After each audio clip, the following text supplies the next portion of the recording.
Black church in Memphis, Tennessee was intentionally set. Authorities are still searching for the person of interest. Jury selection scheduled to begin July 30th in the Brian Kohberger murder trial. He's charged in the stabbing deaths of 4 University of Idaho students inside their off-campus home in 2022. The trial will be held in Boise. This is ABC News. Israeli Prime Minister Benjamin Netanyahu, in an address to Israelis, says Israel will control all of Gaza by the end of the war. Netanyahu defying international pressure to stop its military push. Nearly 500 Palestinians have already been killed in the new offensive, according to the Gaza Health Ministry. The UK, France and Canada have already demanded that Israel halt its offensive in the strongest terms yet. Now, Israel 2 days ago said it will allow a basic amount of food into Gaza, and yesterday said 93 trucks were let in, but it's not clear if they have reached people, and aid agencies have previously said it's nowhere near enough, amid warnings that hundreds of thousands are facing starvation. ABC's Patrick Reevell. Tesla robo-taxis are coming to Austin, Texas. Elon Musk says the company will roll out about 10 self-driving cars for testing by the end of June and thousands more over the next few months. Musk plans to expand to LA and San Francisco. I'm Michelle Franzen, ABC News.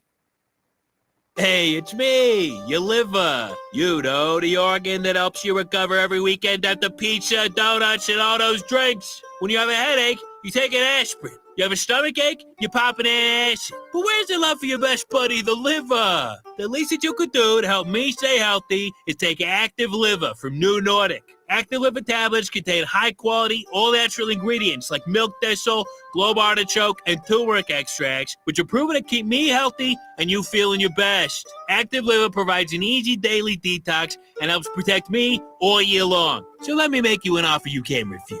You take care of me with Active Liver, and I keep taking care of you. Capiche? See for yourself why Active Liver is Scandinavia's #1 liver health supplement. You can find Active Liver at CVS and online at Amazon or directly from newnordicusa.com. Again, find it in stores at CVS or online at Amazon or newnordicusa.com. The views and opinions of the following show do not reflect those of WSMN, its owners, and or associates. Welcome to the Common Sense Conservatives, a political discussion group about current events and other government-related matters every Wednesday evening from 7 to 8 p.m. Right here on WSMN 1590 AM, WSMN 95.3 FM, and streaming live on wsmn.live. Making sense of the inverted reality we are subject to every day, the Common Sense Conservatives are here to help bring you back to reality. Now, your hosts, Chris Wyatt, Todd McKinley, and John Gordon. Welcome back to the program, folks. I'm back. That's right. I'm back in the land of round doorknobs here in these United States, the land of liberty and freedom. Boy, it's exciting to be back breathing that air, even though I've got a bit of a chest cold from the crud I picked up down on the other side of the world in South Africa. Let me say hello to my co-host tonight in East Tennessee, none other than Sergeant First Class Retired, Todd McKinley. Todd, how are you tonight? Oh, good, Colonel. How do you hear me out there? I got you 5 by. Sounded good. Welcome back to America. And I think you brought the South African president with you. We'll talk about that later, right? We're going to talk about that quite a bit. I mean, that is the news in Washington today. I mean, it's one night where my interest in South Africa comes right into play for our program tonight. That's going to be a big topic for tonight. Yeah. Up in the studio in Nashua, New Hampshire, none other than John Grosvenor. John, what's the word? How you doing up there? Doing good, Chris. Doing good. You know, same old up here in Nashua, New Hampshire. Good to see we got 3 kings in the room. All righty. Good to go. Yeah. All right. Let's get started. Because I've been kind of short, only taking the first hour or so, and then unable to get in the past couple weeks. I mean, I was literally in the middle of nowhere last week. I mean, I couldn't even upload a 1-minute video. It took like 4 hours to upload a 1-minute video onto my YouTube account. Yeah, I had to recharge my phone because it ran out pretty quickly there. But hey, guys, well, it's a pretty epic day. Today, arguably, was the most important day in the postmodern history of South Africa since 1994, since the CODESA Summit, which was the Convention for Democratic South Africa, where all the parties came together with the existing apartheid government to negotiate a settlement on what government came next. And then for Cyril Ramaphosa, the single most important political date in his life. And he fumbled it badly. I don't know if either of you watched this today. It was painful to watch. Sadly, I predicted this was going to happen, and it's exactly what happened. But of course, the media American media, South African media, they're running around all over the place, covering the backside, lying, saying Trump ambushed and he got it wrong. And the problem is that anything that came up was an allegation in the conversation, not one instance of accurately refuting what was stated. So, Todd, did you catch any of this today? Oh, absolutely. I caught it. I didn't watch the whole thing, but I caught some snippets of it, caught reporting on it. And, he was like, where is this from? Where did you get this? What is this? It's like, and I was watching Fox News a little bit earlier there, Brett Baer's show. And one of the panel discussion was, I genuinely believe he didn't know where this came from because nobody told him. He's probably guarded behind some walls somewhere, not knowing what the heck's going on. Whenever a president of a country should know that's going on in your own country, for crying out loud. Well, I was in South Africa recently. Yeah. He traveled to Johannesburg, and he claimed he had no idea the state of degradation and collapse of the central business district of Johannesburg, which is like, Snake Plissken and Escape from New York is what it looks like. It's a disaster. And he said, okay, we're going to have to use that expropriation without compensation law we just passed to start confiscating buildings that are abandoned. Of course, the problem is the buildings aren't abandoned. The owners have been chased away by gangsters who then rent the buildings out to other people. They go to court and spend a fortune trying to get lawyers to get the police to evict them from the buildings, and they never do it. And then the police don't take action. And now the government comes along and says, well, you've abandoned the building. No, that's not what happened. So, if he's that ignorant of what's going on in the largest city in South Africa, I'm not at all shocked to hear that he doesn't know about this. Now, there are already leftists out there trying to debunk, John, what actually was shown in that video. I know that video, if I recall correctly. That is a protest that occurred after the torture and domestic terrorist murder of young farm manager named Brendan Horner, who was tortured and tied to a fence post and then executed 5 years ago. This was a protest, and what they did is they put crosses up to mark the deaths of people who've died.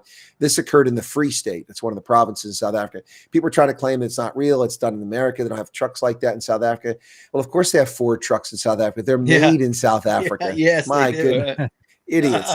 But John, I mean, we already see the leftists trying to debunk this nonsense. Oh yeah, man, it's nuts. I see some comments here where they're claiming South African president knew. He just feigning like he didn't know. But why would he do that? What's the point of that? Why would he pretend he didn't know? He looks innocent. I don't know. He looks, I suppose, but he looked pretty stupid, is what he looked. Yeah. Either way, I mean, he should know what's going on in his own country, so he loses either way. Exactly. Right, yeah.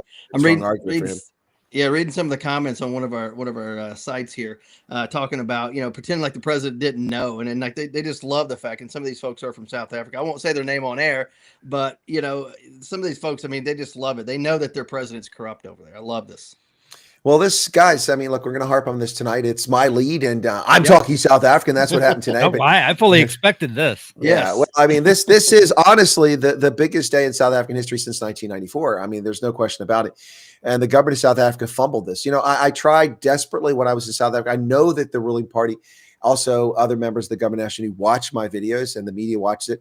And I tried humbly and even aggressively and politely. I tried every approach to warn them that they're not getting it. They don't understand. They come here and if you watch the video, you saw them. Well, we have rare earths that we can let you have access to, and we'd like to offer you this. No. Donald Trump doesn't like racism. He wants you to end your racism, and that's the bottom line. And they just don't get it. They're just going on and on. It was cringeworthy, except that for a lot of South Africans, they were very excited about it. I know a lot of people were so excited to see this finally exposed before the world, but it's saddening, Todd, to watch the media run with a fake narrative. They already, and PBS is fact checking this moments before it's over. I don't recall them ever fact checking Sleepy Joe Biden, the man who didn't even sign pardons, an auto pen. And in fact, the Democrats have now been exposed for having known that Biden had cancer. When he said he had cancer 2 years ago, it wasn't a gaffe. He had cancer. He's had it for years. He just spoke the truth, and they tried to say it was a gaffe. They didn't have to fact check, Chris. You know how to tell if Joe Biden's lying?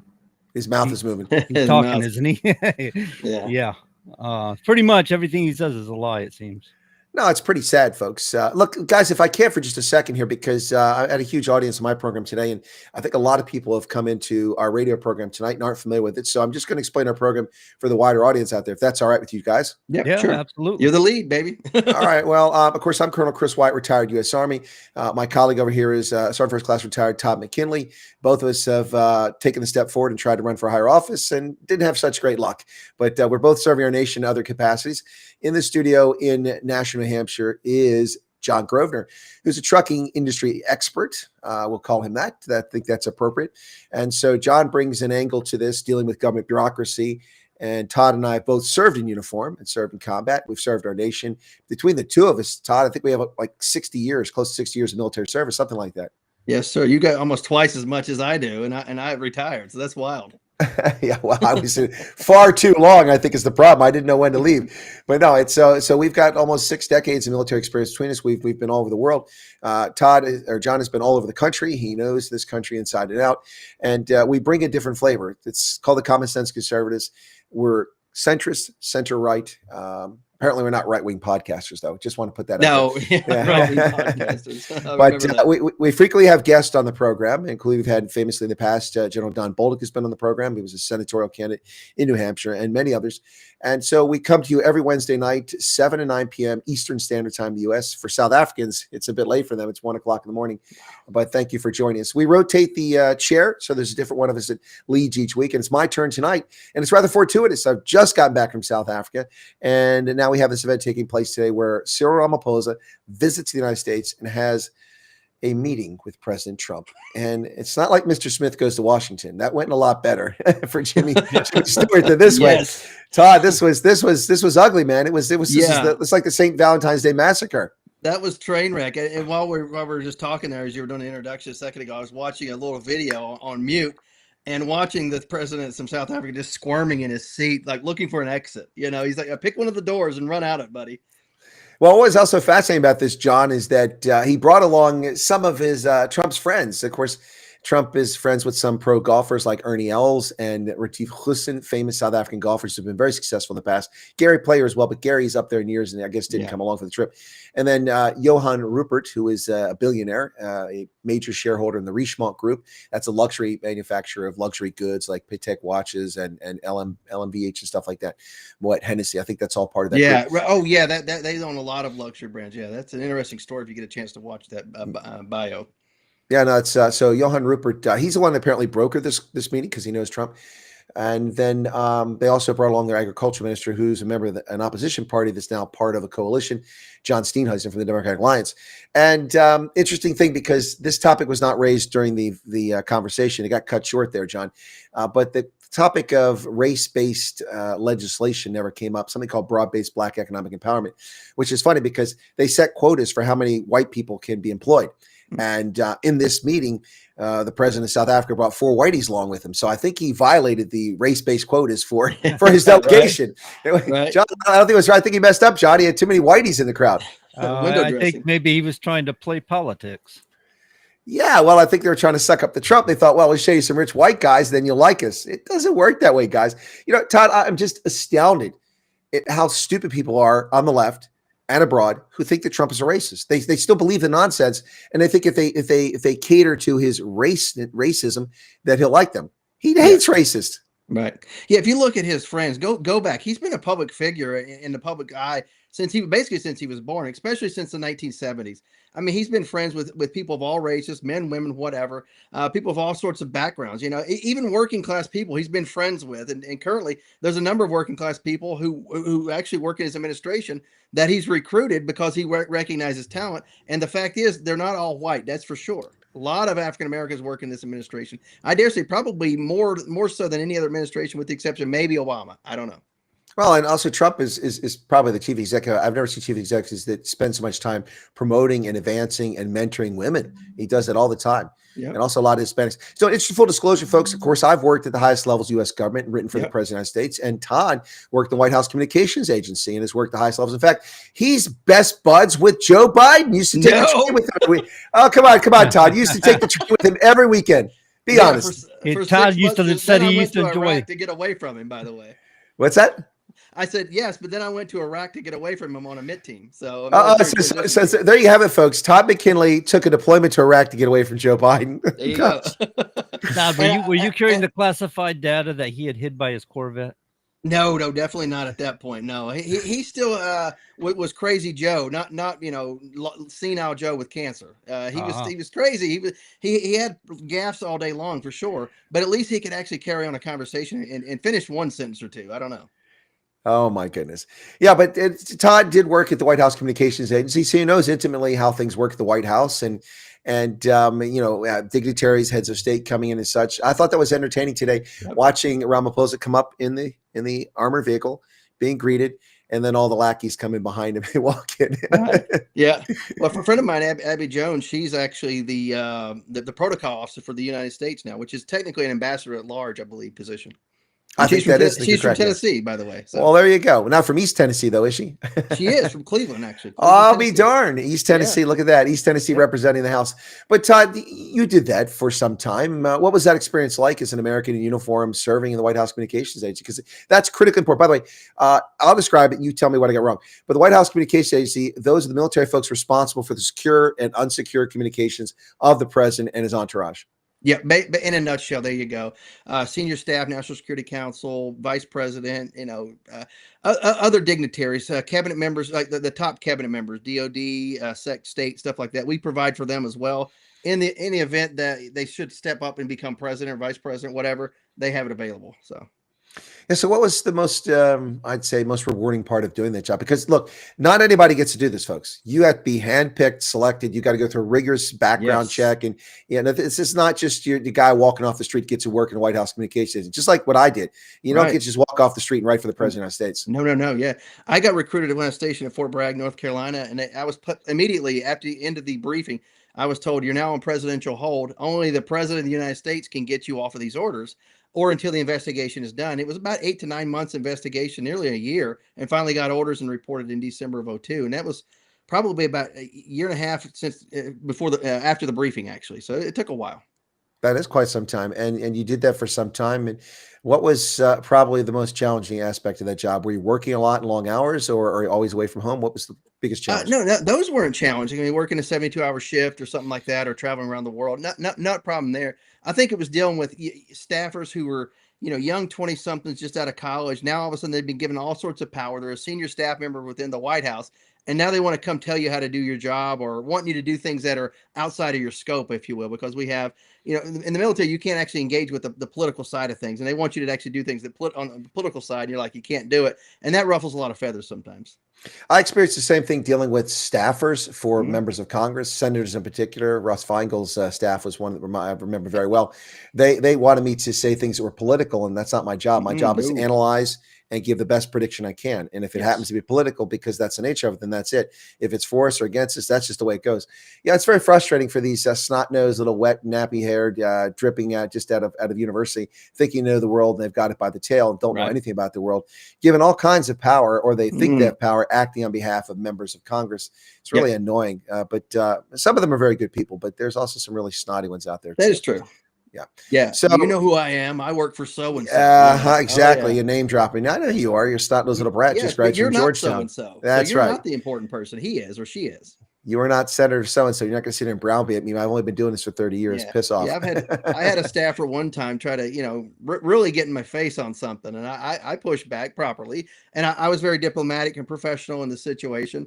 And the Vice President Cheney happened to walk by and overhear it. And he looked at me and he pointed at me. He goes, "He's right," and walked away. And that was the end of it. And the guy just walked away from me. It was kind of wild. I was like, wow, that made me feel good. That was probably one of the best feel-good moments outside of attending maybe one of the parties during Christmas time or something like that. Sure enough, I can understand that. So, guys, you know about South Africa a bit. I don't know how much you knew before we started talking about it. Of course, I cover South Africa extensively. So you hear about it occasionally here. But, I mean, is it an interesting, every conservative commentator, every centrist in America, McKinley, Stephen Crowder, Charlie Kirk, everybody suddenly is a South Africa expert. They're all talking about South Africa. And, of course, most of them really don't know what they're talking about. But at least they're talking about it. I mean, have you ever seen so much discussion in South Africa since 1994? I haven't, in America. No, not at all. But it's funny how, like you said, this is the big thing of the day. So now it's about the fundraising off of this. Hey, look at how Trump's giving him the business. Send us money. I've gotten probably 2 or 3 texts today. It's one of those, hey, I'm not asking for money, but take this survey about Trump's meeting. And then you take the survey. It's like, then they ask for the money. It's like, come on, you are asking for money. Hello. Oh, wow. So you're actually getting text messages about it. So, John, what about you? I mean, can you ever remember anyone talking about South Africa as much as since 1994? I know I can. Actually, for me, I've always got little bits and pieces, and I always scratching my head hearing things like, about farmers getting killed and laws being passed. Like somebody was talking about all these anti-white laws and pro-black laws and stuff. The racist laws being passed against white people. You get bits and pieces kind of dribble in. You don't get a whole lot of it. And then all of a sudden, it's like you said, 1993, 1994, when was it Nelson Mandela was freed or something like that. Oh, he's free. He's freed in 91, 92, but there was 94 just after the transition occurred in 94. There you go. Wait a minute. I thought he died in captivity, right? That's the Mandela effect, right? No, the Mandela effect. Yeah, sorry. But we just got these little bits and pieces, and I used to scratch my head wondering what's going on over there. And because of you and Billy, I learned a lot more about it. Otherwise, I wouldn't know as much because I'm inundated with my own things over here in the U.S. But it's very it's interesting to see how it's lighting up, and I hope that something good comes out of it for the folks in South Africa. Well, John, you make a very poignant statement there, because my viewers in South Africa, my other program, frequently ask me about the U.S. and what are the perceptions and what do people think about South Africa. And I said, look, guys, I mean, hurt your feelings, but most Americans don't think about South Africa. They've got other issues to worry about, daily issues, kind of like Trump. Everyone's talking about Trump. The South African media, South Africa's been a thorn in Trump's side. It's really irritated him. I don't think so. Trump's more worried about Ukraine and Gaza and reciprocal tariffs and the budget and things like that, John. I mean, and bureaucracy trying to clean up the government with Doge. Yep. I think Trump, he's more than willing to work with South Africa as far as turning things around. I mean, he's not going to just hand it to him. As far as I have a hard time to say Ramaphosa. I like how you said that though, but Ramaphosa is his name. So he Trump's like anybody else. When you get your act together, then we'll start talking about the benefits for South Africa and what we can do with it. Same thing he did in South America with a lot of these communist countries that were bleeding out Trinidad and MS-13. MS-13, it is MS-13. So they keep bleeding them out on us. And he says, look, you take care of your criminal problem and stop making it our problem. We'll start talking about economics here in Venezuela. We'll start talking about economics down here in Colombia. And you started seeing some changes, and then along come Biden, and we saw everything revert back. Yeah, Todd, I've got to say it was fascinating to see the comic show that was going on here. They're like, well, we have a problem with crime, but we need your help. We need your technology. This is the same communist government that they don't declare themselves communists, but part of their every one of their senior leaders is a card-carrying member of the South African Communist Party too. But this is a party that has denied access to our technology, that has put barriers up for us shipping technology. In fact, Johann Rupert, the billionaire, said that, we used to put a program in place to stop poaching, and we bought drones from America. But then the previous administration under Jacob Zuma banned us because they said the drones were spying on South Africa, which is ludicrous. Right. And so now they're telling us they want our technology, but these are the same people that make it impossible for Elon Musk to bring Starlink to South Africa, because he has to give 30% of his equity to someone because they're black. But it reminds me of the Lethal Weapon 2. When they go to the consulate there in LA, and Joe Pesci brings in Danny Glover. He says, "My friend wants to immigrate to South Africa." And the guy comes in, he goes, "But you're black." I'll never forget that. Diplomatic community. There we go. Yeah, there you go. There you go. Arjun was the character's name. Yeah, that was. No, but it's just crazy. I mean, they want our technology, but they won't let us export it there. There's just total. It was a total crap show, total nonsense. It was all supposedly for the cameras, but they walked into a buzzsaw. And Todd, the media, South African U.S. media, it was an ambush. They were set up. No. In fact, what happened when it went sideways is when Trump was asked a question by a reporter, he started answering, and his guest interrupted him. Cyril Ramaphosa interrupted. I'll answer this question. I'm like, oh, okay, go ahead. And Trump's like, here's the shovel. Would you like the shovel to help dig? Yeah, dig yourself a bigger hole. Yeah. So here goes Ramaphosa, working on the railroad. Next thing you know, he's 4 feet under, almost not quite 6 feet. Oh my goodness, he dug his own grave today, and the media are just trying to cover it up. But anybody that watches it and is objective will see that this did not go well for South Africa, Todd. No, it did not. But I want to shout out to all these people. I'm looking at this, I'm scrolling through, counting different names from South Africa watching. I mean, this is great that we have this audience right here. Mosul Bay, several other places that people are tagging where they're watching from. This is great. So if anybody listening, tag yourself. Where are you watching this from or listening to this from? I'd love to know. This is interesting. I think there was somebody here in South Africa who was in Moscow or in Russia, I think they said earlier. So welcome to that person as well. Wow, that's I don't recall us having viewers in Russia before. I mean, I'm not the most complimentary of Vladimir Putin, so we don't get to make Russian Putin, yes. Well, he was South African, and he migrated to Russia to get away from the abuses. Yeah, no, I got that, but I'm just saying, and we don't get to make because the Russians don't watch us, but we got some from the Philippines in here, people in South Africa, so it's an interesting night tonight. But again, this just shows you how big this story is, which we're spending so much time on tonight. It's just insane, and we'll get to the Joe Biden had cancer story or has cancer story a little bit later, but probably in the second hour the way this is going. But Todd, I mean, if you haven't watched this, man, you got to watch it. It is theater gold, man. I mean, this is almost as entertaining as watching The Big Bang Theory, and you know how much I love that show. Dr. Sheldon Cooper. That's right. I'm gonna watch a little fun with flags with a South African flag behind me, and then I'm gonna watch the whole interview. I'm gonna love it tonight. Yeah, in fact, I was watching, I don't know what season it was, one with him and Amy Farrah Fowler the other day, and I was trying to get some sleep, and I had it on. He's like, yeah, we told you last time there was a flag with pink on it, and you said it wasn't true, and here's an 1827 flag from this province of Russia. I'm like, oh my goodness, it's like Estonia or something like that. Anyway, yeah, fun with flags, Sheldon Cooper. But this was, look, I'm not kidding, Todd. I had popcorn out. I had the popcorn. I was eating it, watching this. Yeah. This was like that Michael Jackson meme. Yeah. I was going to say that, just like the Michael Jackson. There you go. And you know, and it's almost like I felt like Nostradamus. Okay, here it comes. Now is the moment.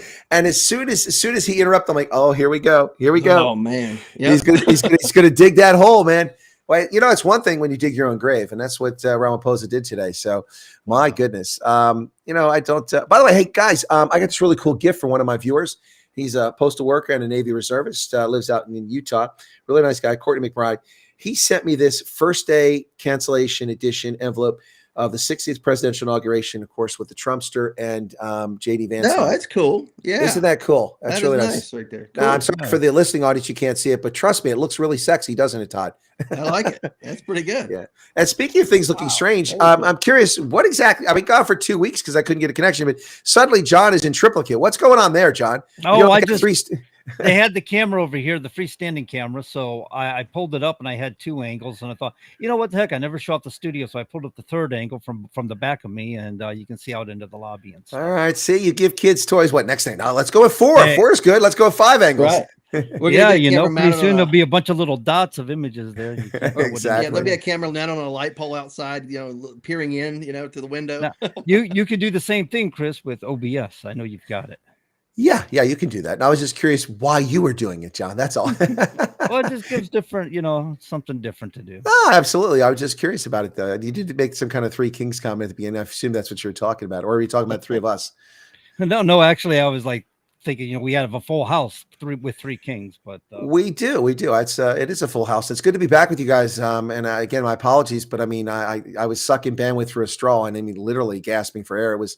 That's the worst internet connection on the wall. And it's ironic because I had the same problem a few weeks prior in an upscale hotel in Durban. I didn't expect that. I couldn't do anything. It took forever to do things, but a bit surprising. Well, you're lucky to get electricity down there, aren't you? Well, yes. In fact, some of my viewers couldn't watch the broadcast today because their power went out because they got load shedding. Yeah, somebody made a comment about it earlier. They should be working more on creating constant electricity instead of drones. Well, yeah, there you go. That's a good point. You know, instead of worrying about technology to deal with crime, how about we provide electricity so we can keep the lights on and keep the electric fences going? Right. I can tell you the technology that works with crime is proven to work every time. Go out and buy yourself Smith and Wesson. Smith and Wesson. Get yourself one. You know, get yourself a magazine, holds about 16 rounds. Yeah. But I don't trust the government or the administration in South Africa to use the technology prudently. You know, I would think they'd use it to actually attack their people or to oppress them. They wouldn't use it to actually do any policing, I don't think. Well, actually, Todd, what's going on now is the government's introduced a measure to disarm private security guards. There are 750,000 people working in private security. Now, there aren't 750,000 with firearms, but a number of them actually have firearms and tactical response teams, things like that, which are the only defense that many communities have, and they want to disarm them. And again, I asked the question, what problem are you solving? I'm not solving any problem. They're talking crime is rampant. Well, that's not going to make crime better. That means the criminals have guns and nobody else does. What kind of morons come up with this stuff? Well, the kind of morons that want a communist country, and the way you go about getting it is creating dependency on the government. When you can't defend yourself, you're relying on the government to defend you, right? Well, that's not going to go well. I mean, I can't get the government to do things even in this country where things work. Imagine what it's like in South Africa where the government doesn't work. The ports are collapsing. The rails are disaster. I was in Pretoria and I became a South African because, they don't drive. We drive on the right side of the road. And the Anglophone world that drives on the left side, which is the incorrect side. But in South Africa, I couldn't drive on the left or the right. I drove on what was left of the road because of the potholes. Yeah. I'm literally dodging potholes. It's like an obstacle course. And I actually cracked the hubcap and I have to pay for it for Avis. Kind of sucks. As a truck driver, I can relate to what you're saying because I work a lot in Massachusetts. Massachusetts, where they can't keep the roads functional. Right. Yeah, one of the listeners here.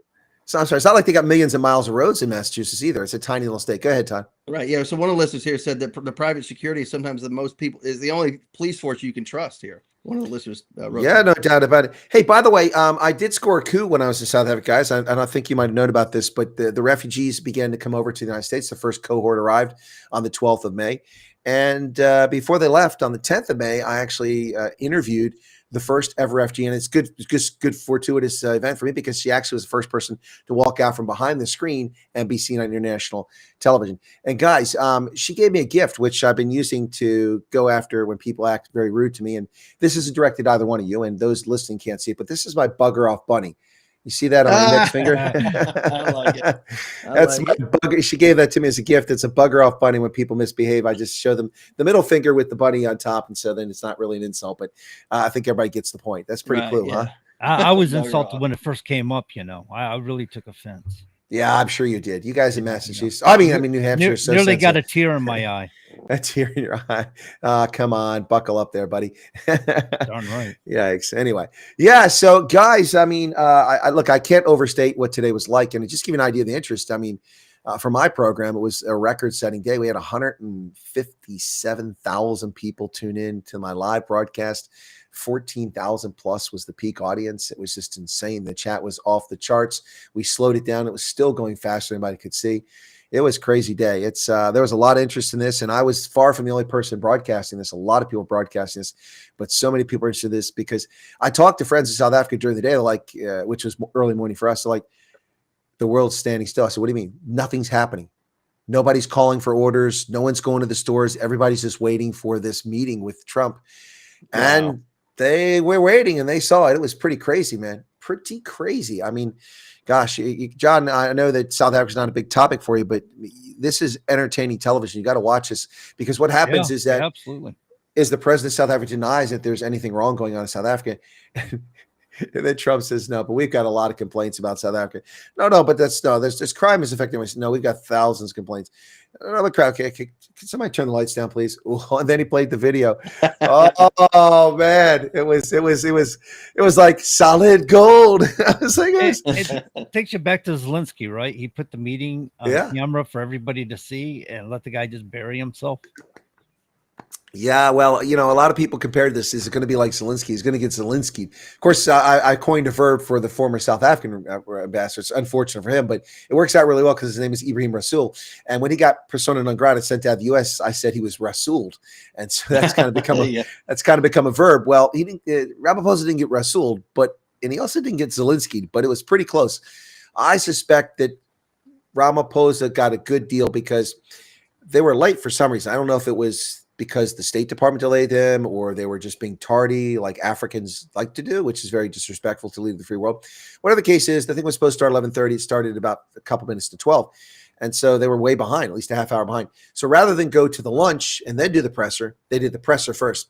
And I suspect that Trump was very soft on them actually in this presser, but then behind closed doors, he brought it on like MMR, man. It was like Vegas, Ultimate Fighting Championship. I bet they were like, head just bounced back. It's like, was it Rock'em Sock'em Robots? The head, right? Yeah, exactly. And his head pops off.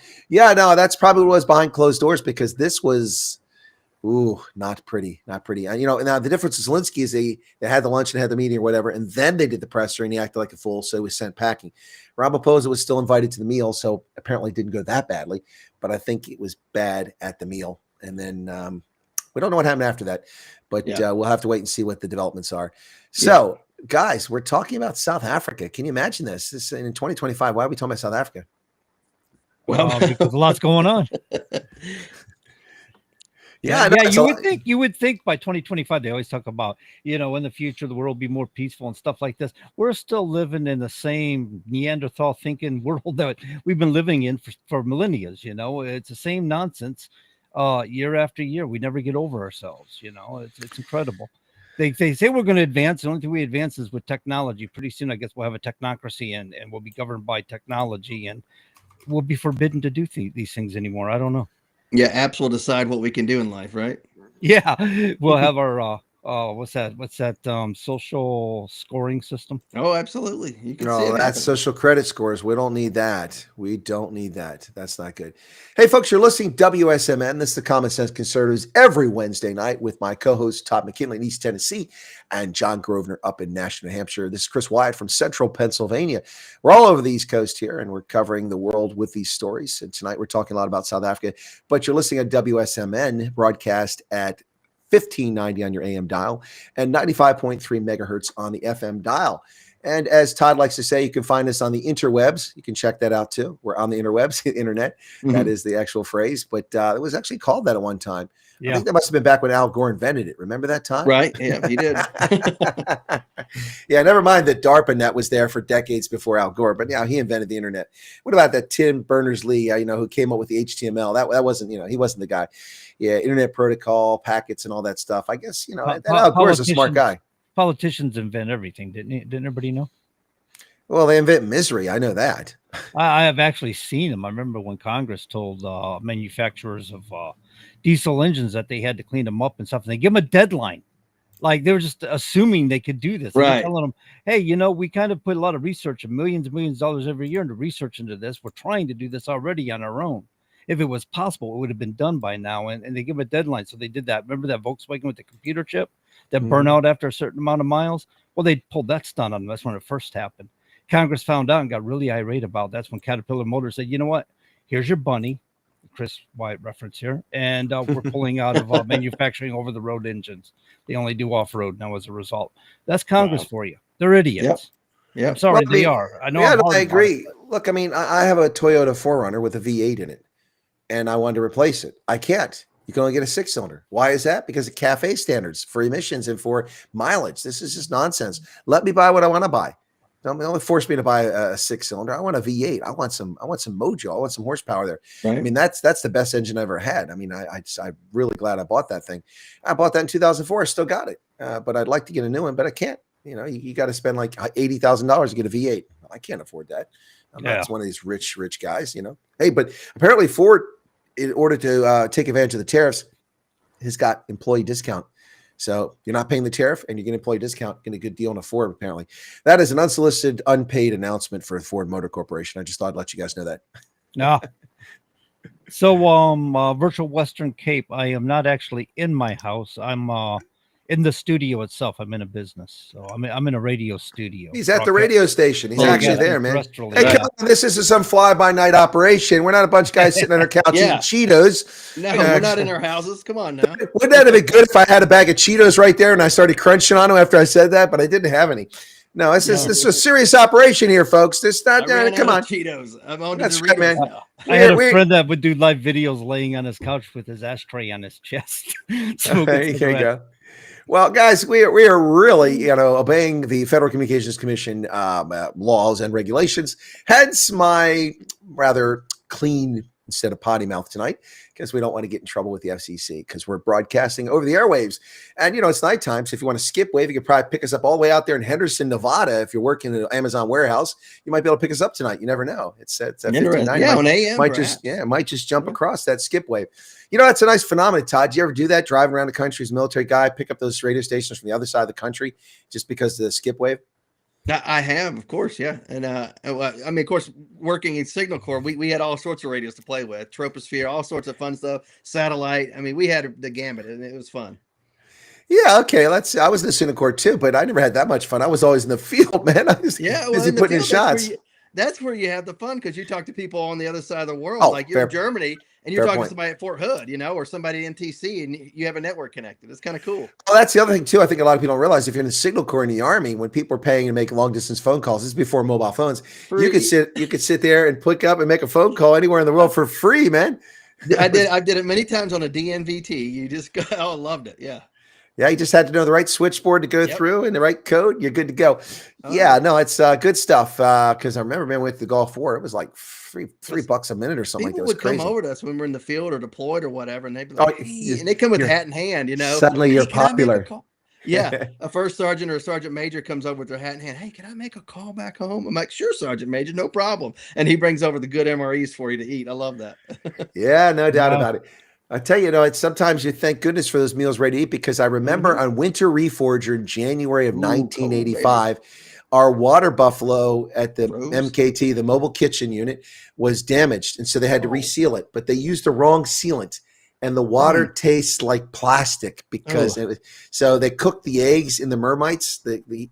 Todd does with mermites. Yep. And there's a little.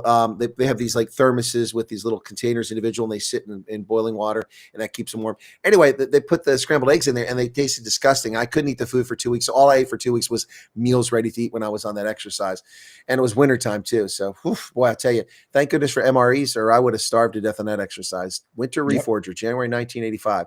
It was cold, man. It was a cold reforger. Never going to forget that. But they would bring the food, like the we had a staff sergeant who was a squad leader. He'd go around to all the, because we're remote site signal guys sitting on hills by ourselves, and he'd come out and bring the mermites. I'm like, oh yeah, food. I'm like, just spit it right back out, man. It was disgusting. We're good. You know what? Just bring the MREs next time, man. That's all right. We don't need more of that. Yeah. So, gosh, guys, let's get back to get back to South Africa a little bit, but I want to talk quickly about Joe Biden. Let's talk about Sleepy Joe.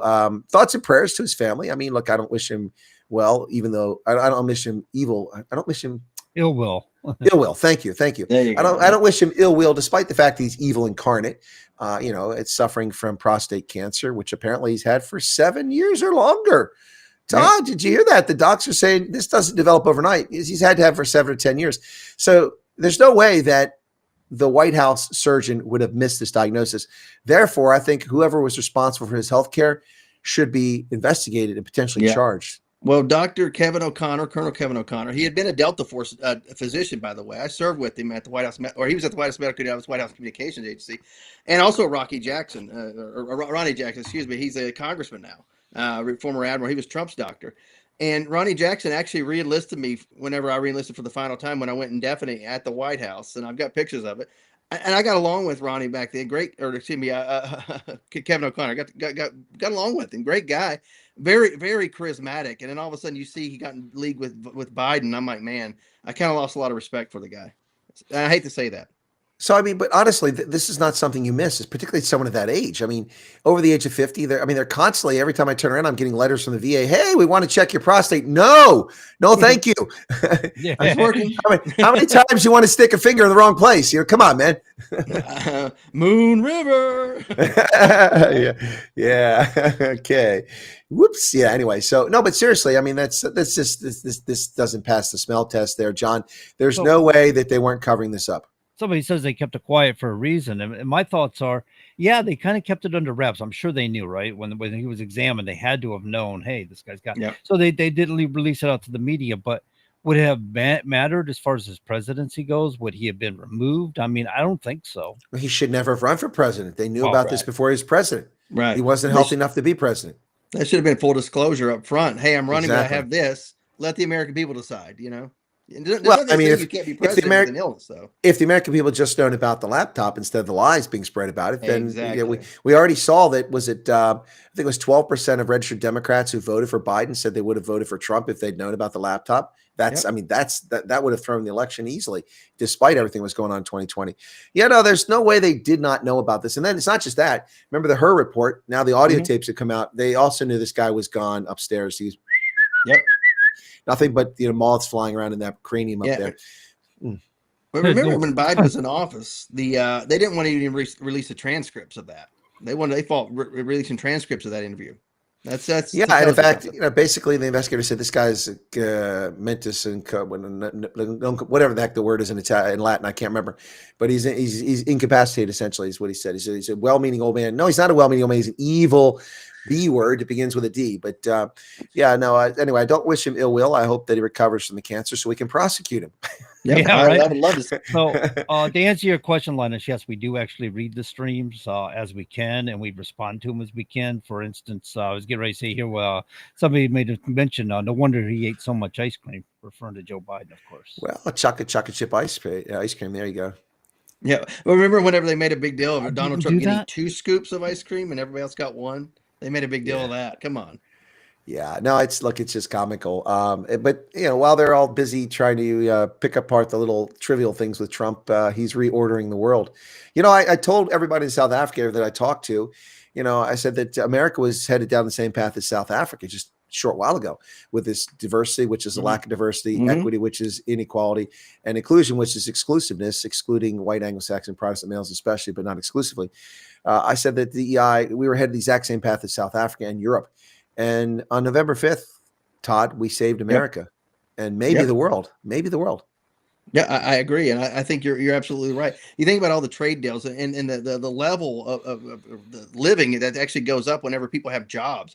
And I'm not talking about trinkets that the government throws out there, but actual well-paying jobs. And of course, manufacturing jobs pay very well. And you see that overseas, people that have those jobs, that does a lot for their families and villages that they live in or communities that they live in. I mean, it's very important, and it goes a long way here in the U.S. as well. And I think where rising tide lifts all boats actually it rings true whenever we're talking about Trump's economic ideas. Well, I agree 100%. I agree with your thought. And so there's people spazzing out about these tariffs, and they think the tariffs are evil. They don't understand it's a negotiating tactic, and we've seen it actually play out in Greenland with Denmark now willing to put ships in the Arctic Sea finally.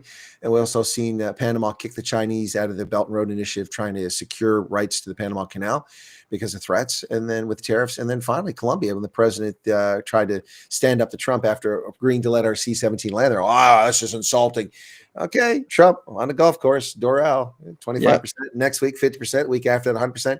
An hour later, they relented. Meanwhile, we've reached a bilateral trade agreement with the United Kingdom, which is some good news. We wait to hear what the details on that, but it's happening. It's all happening, and people think Trump's crazy. He's crazy like a fox, man. Yeah, I agree. Yeah, you don't know what he's going to do. And call him the orange fox. I don't care what you want to call him, man. Yeah, he knows what the heck he's doing. He knows what he's up to. And every time that he proposes something, he throws a tweet out there, people are like, "Oh, that's crazy. That's psychotic." Week 2 later, all of a sudden, what he was trying to do works out. Yeah, exactly. Now Trump knows what he's doing, and these tariffs are going to get it done for him. Now, I hope that doesn't disrupt trade. But it's funny how I read a story in the was it the Wall Street Journal, I think the other day, or maybe it was the New York Times. Can't sure which one, but I read a story the other day that talking about how the iron mining business in Minnesota is suffering, and they blaming Trump's tariffs, but Trump's tariffs just got imposed a month ago. And then they start referring to the downturn in the industry where they lost all this money last year. Trump wasn't president. How's he responsible for that? Come on, yeah. They just lie. They just lie. It's unbelievable. It's everything. Yeah. I'd say it's shocking, except it's not. It really isn't. But, John, so let me ask you this question. Did you see anything other than, a couple clips, or do you know anything about what happened today with Ramaphosa there in South Africa visiting President Trump? Honestly, I missed it.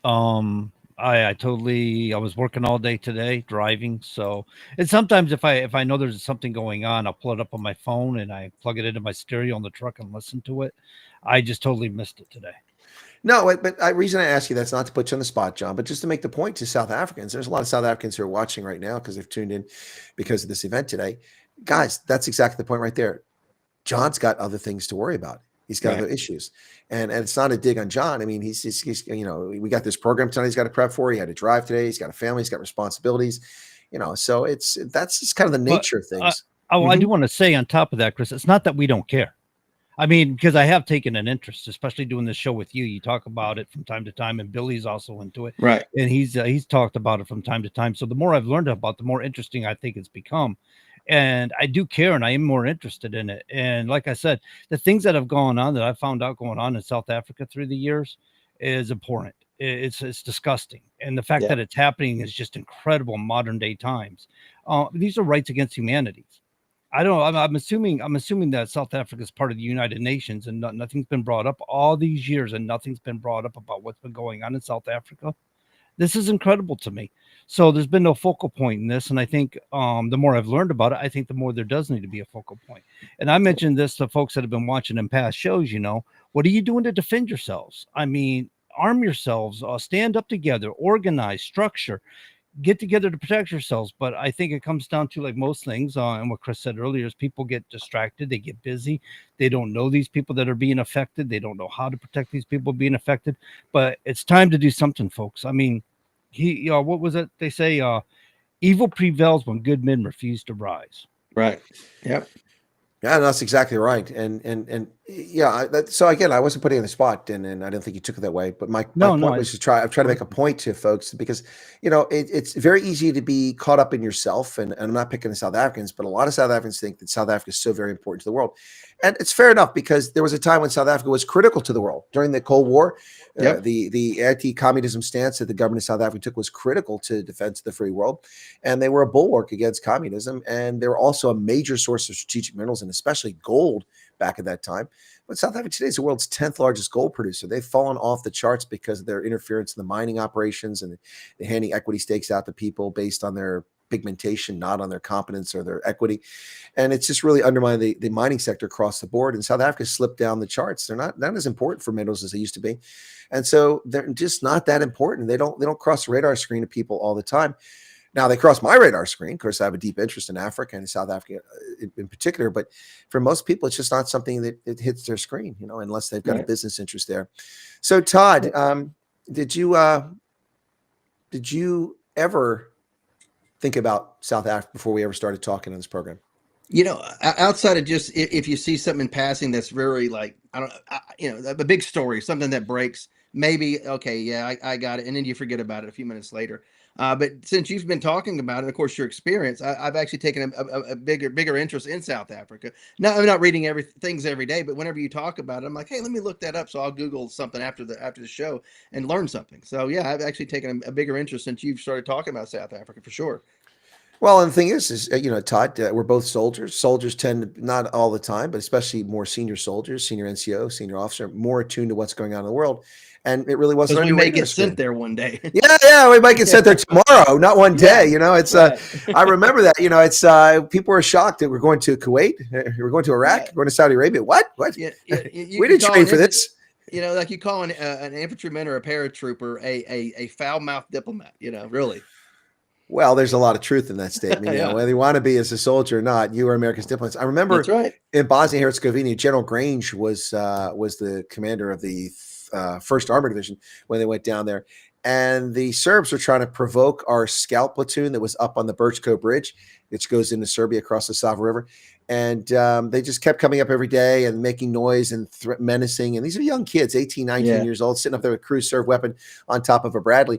And it was getting quite hairy. There were thousands of people, and these kids were a little nervous. So General Grange just got smart. He just, when they went away at that night, he pulled them. There was no one there to protest against the next day. Right. So then he just started flying Apache helicopters over the houses of the leaders really of the low, Serbs. and everybody stays inside. Yeah. So I mean, they called it crazy, but it was effective, man. It was effective. Sometimes you got it's right. You got to have a deterrence there. Yeah. And that's one of the problems in South Africa is there's no deterrence to the crime that's going on, John. It's truly horrific crime. Here's a learning point right here. I made that statement about, you got to stand up for yourselves, and somebody responded here. We are way outnumbered, 51 million people in South Africa, and only just over 4 million of them are white. And somebody else underneath them said, unable to stand up against millions and millions who don't like us that much. So that could be a bit of an issue. I mean, especially when it comes to politics and stuff.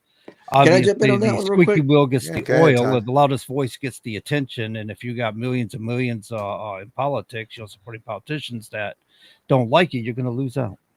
But this isn't a situation that should be white against black like apartheid. This is against citizens of a country that should be free. Not white against black. It should be against the citizens. It should be about the citizens. Also, let me clarify some things too, because I take issue with it. First off, the numbers are incorrect. There's 4.8 million white people in South Africa. There's 63 million people total. So it's even worse ratio than what someone just said. But that isn't really the real ratio. There aren't 42 million black South Africans that hate white South Africans that want to kill them. the number of people that believe this is actually relatively small, in the tens of thousands, maybe a few 100,000.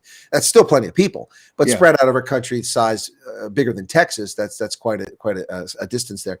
So it's not nearly as bad as you think it is. The people who are saying this, you're taking a scenario that's not real and you're blowing it up in your mind. And so I think it's very important to understand that white South Africans, Afrikaners in particular, tend to have a lot of allies and friends amongst other ethnic groups, whether they realize it or not. For instance, the Swana-speaking peoples of the Northwest Province, 2.5 million of them, by and large, tend to be friends and allied and associated with the Afrikaners who are there because they have a long history together, fighting against alien invaders together. So, I mean, you can't just stereotype 43 million people. That's a dangerous path to go down, and I think it's unproductive. I think, Todd, that's kind of what you were alluding to. Yeah, absolutely. Yeah, correct. And don't think of it as, one group against the next. It's like freedom-loving people against people who want to oppress you. You outnumber them. You outnumber them for sure. Absolutely. So, basically there was a movie based on a true story about the English military fighting the Zulu tribe way back. Great movie. They were so outnumbered, and these just a small group of men fighting this huge warrior tribe. And at the end of the day, a lot of them fell. Majority of them fell. Sure. But they conquered. There's two movies. There's Zulu and Zulu Dawn. Zulu is the better movie. That's the first ever motion picture starring Michael Caine. He played Lieutenant Bromhill Gomvid. Is that something like that? He's a British officer, and then there was Lieutenant John Shard, who was their chief engineer. Anyway, that was the Battle of Rorke's Drift, a small station on the border of KwaZulu-Natal, entering Zulu country. They were attacked by 4,000 Zulus who were upset that they didn't get to take part in the big battle that took place about 12 miles from there in a place called Isandlwana. At Isandlwana, the leader of the British forces split his column into three groups and then went off looking for the enemy, splitting his forces up. That's, guys, we know, Todd, not a good idea, especially when you go on the offensive. If you're doing a reconnaissance and force is different, but that's not what they were doing. They're trying to find them and eliminate them. So he split his forces and left a contingent of about 1,500 trains and reservists and some, I think, one infantry battalion back there, something like that. And then the Zulu, 20,000 of them came in force and attacked. And their tactics were brilliant. The guys could fire and then they had to reload. So when they fired, they would drop to the ground and then rush and then drop as they're getting ready to fire again. And so they didn't kill too many of them. And the British were often portrayed in a very bad light at the Battle of Isandlwana, but those who fought bravely to their deaths. And the Zulu warriors who survived that battle talked about the courage of these soldiers who fought to the very death, despite having multiple wounds, being stabbed by spears and such. And some of them retreated up this mountain, which looks like a sphinx's head, Isandlwana. And as they got up as hard as they could, they were breaking the butts of their rifles, fighting off the Zulu, and eventually were all killed.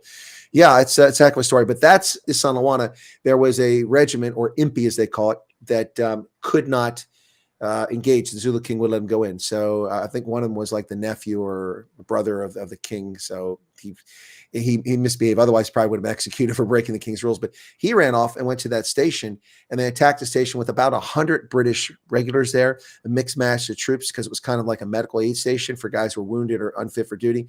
And that is the single largest number of Victoria Crosses, kind of like the Congressional Medal of Honor. Yeah, I think they gave 11 Victoria Crosses out for Rorke's Drift. It's amazing. That's a movie, Zulu, starring Michael Caine. It was brilliant.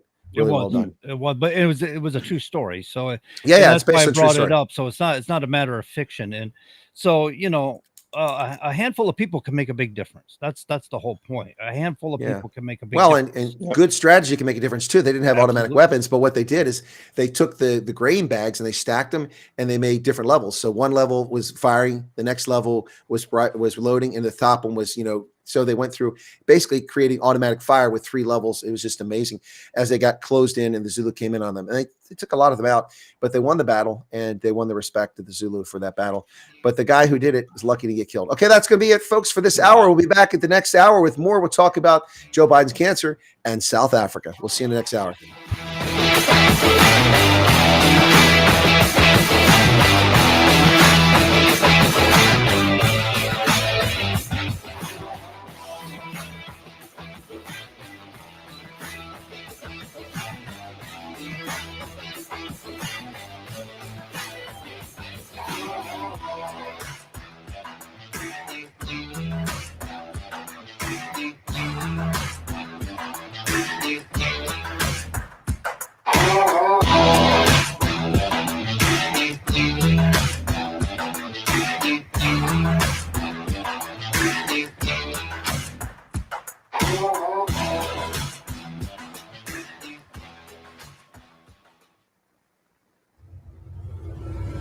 WSMN 1590, WSMN 95.3 FM Nashua. Listen, watch, and stream at wsmn.live.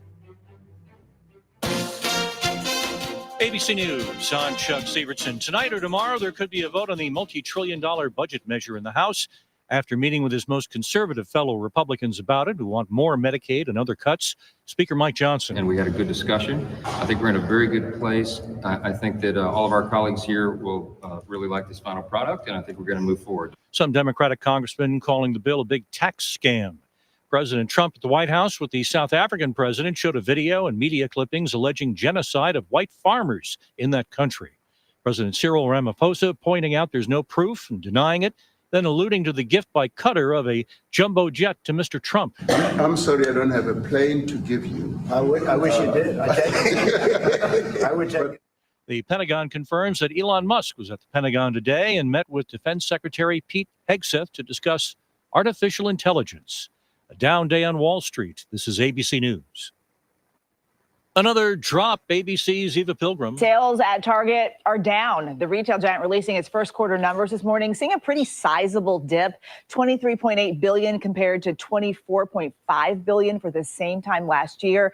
The CEO calling this a highly challenging environment, saying it's not satisfied with recent performance, announcing it's made leadership changes and created a new acceleration office to make faster progress. Target acknowledging customer boycotts over the rollback of diversity, equity, inclusion policies also did damage. A mural now featured on a wall outside Chicago's Guaranteed Rate Field, where then Father Robert Prevost attended Game 1 of the White Sox 2005 World Series. Includes a screenshot of the game's broadcast featuring Pope Leo sitting next to Eddie Schmidt IV. When all this transpired, I looked back and I said, is that the Pope next to me? And sure enough, it was. Smith's grandfather's good friends with the Pope. Chuck Severson, ABC News.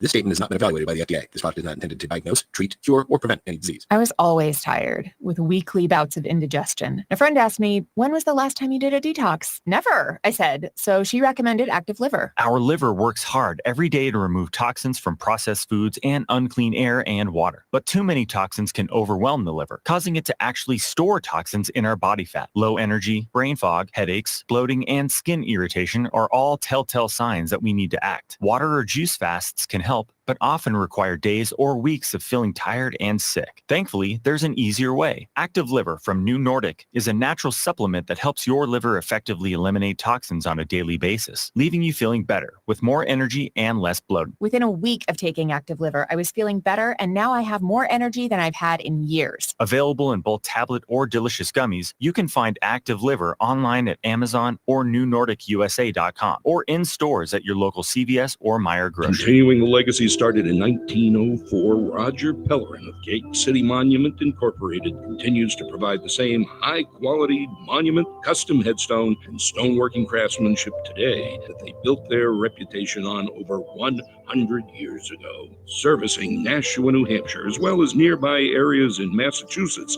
such as Lowell, Billerica, Chelmsford, and beyond. From creating custom monuments to memorialize, to landscaping and granite work or restorative services, each job is done to your satisfaction and is backed by decades of experience and integrity. If you're thinking about stonework, think Roger Pellerin of Gate City Monument. Visit online at gatecitymonument.com. Stop by and meet Roger at 321 West Hollis Street in Nashua, or call 603-883-7141. That's 603-883-7141. Gate City Monument, memorials of distinction for people who care.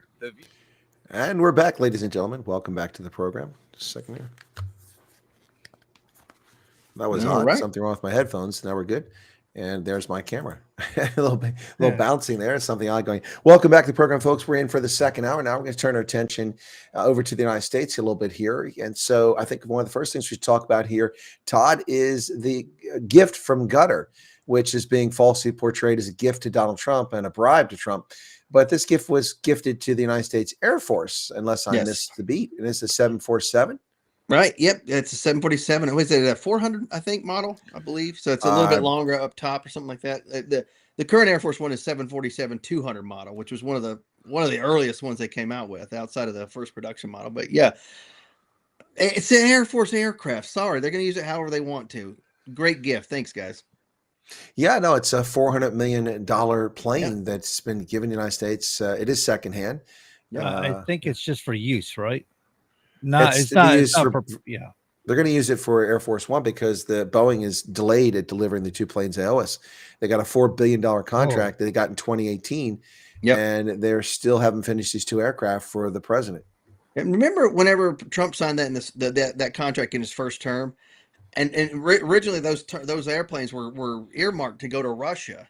They had purchased them, but they never paid it off to accept delivery, and that's how the Air Force got them. And the left raised heck about that, saying, "Oh, the Russians could hide things on there. They could be spying or something like that." I'm like, they're going to gut those planes and basically rebuild them into an Air Force aircraft.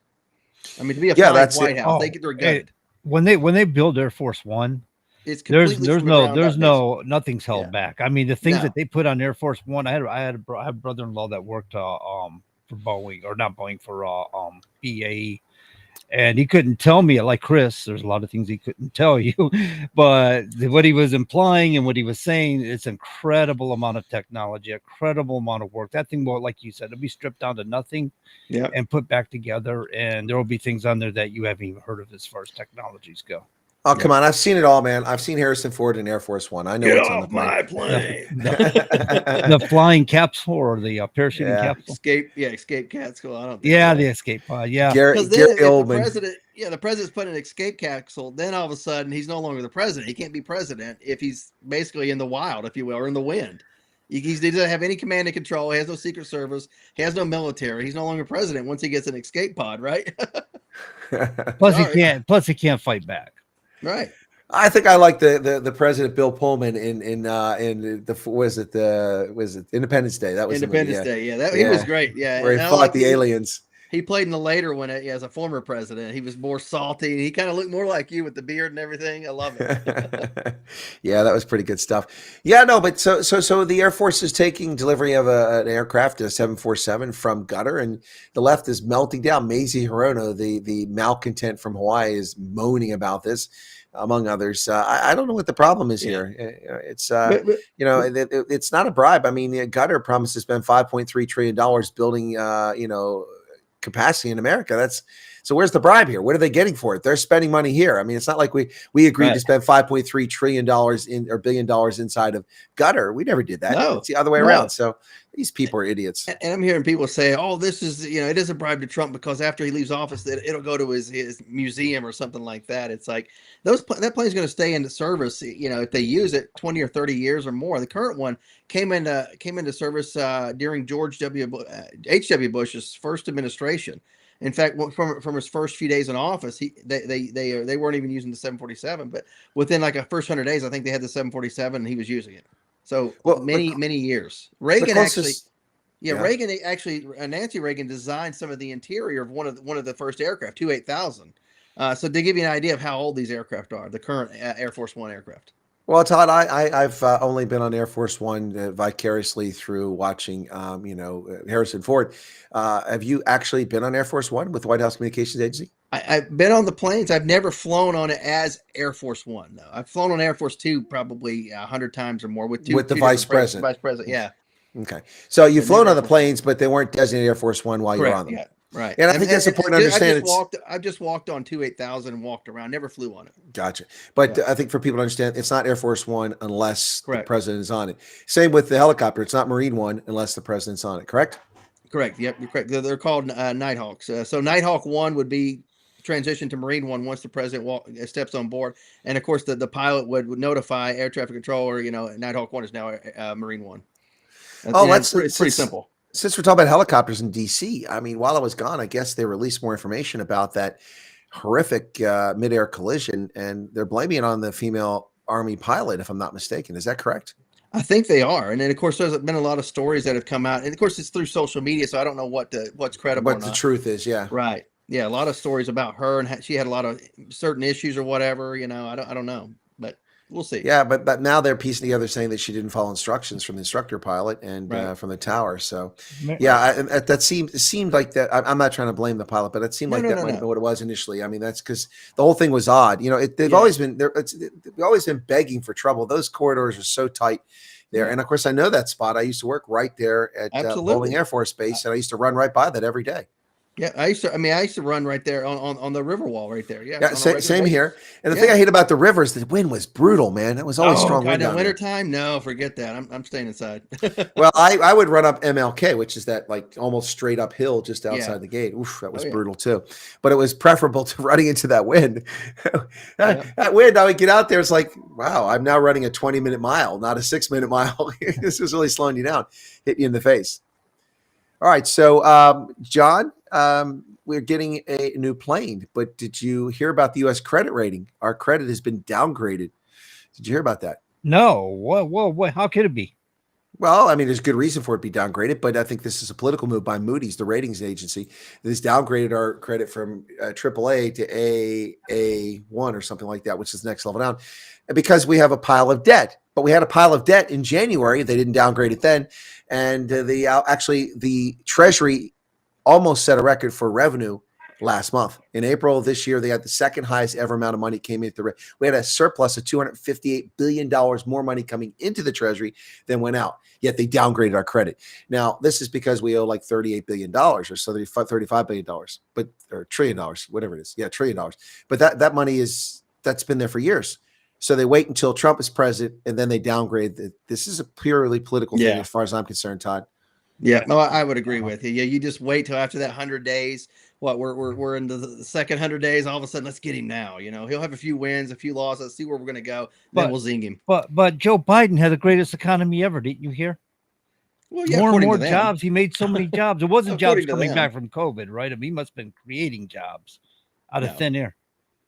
Yeah, no, I got you. In the chat from my channel, Van is here. Says, should the air traffic control pick up when pilots make errors?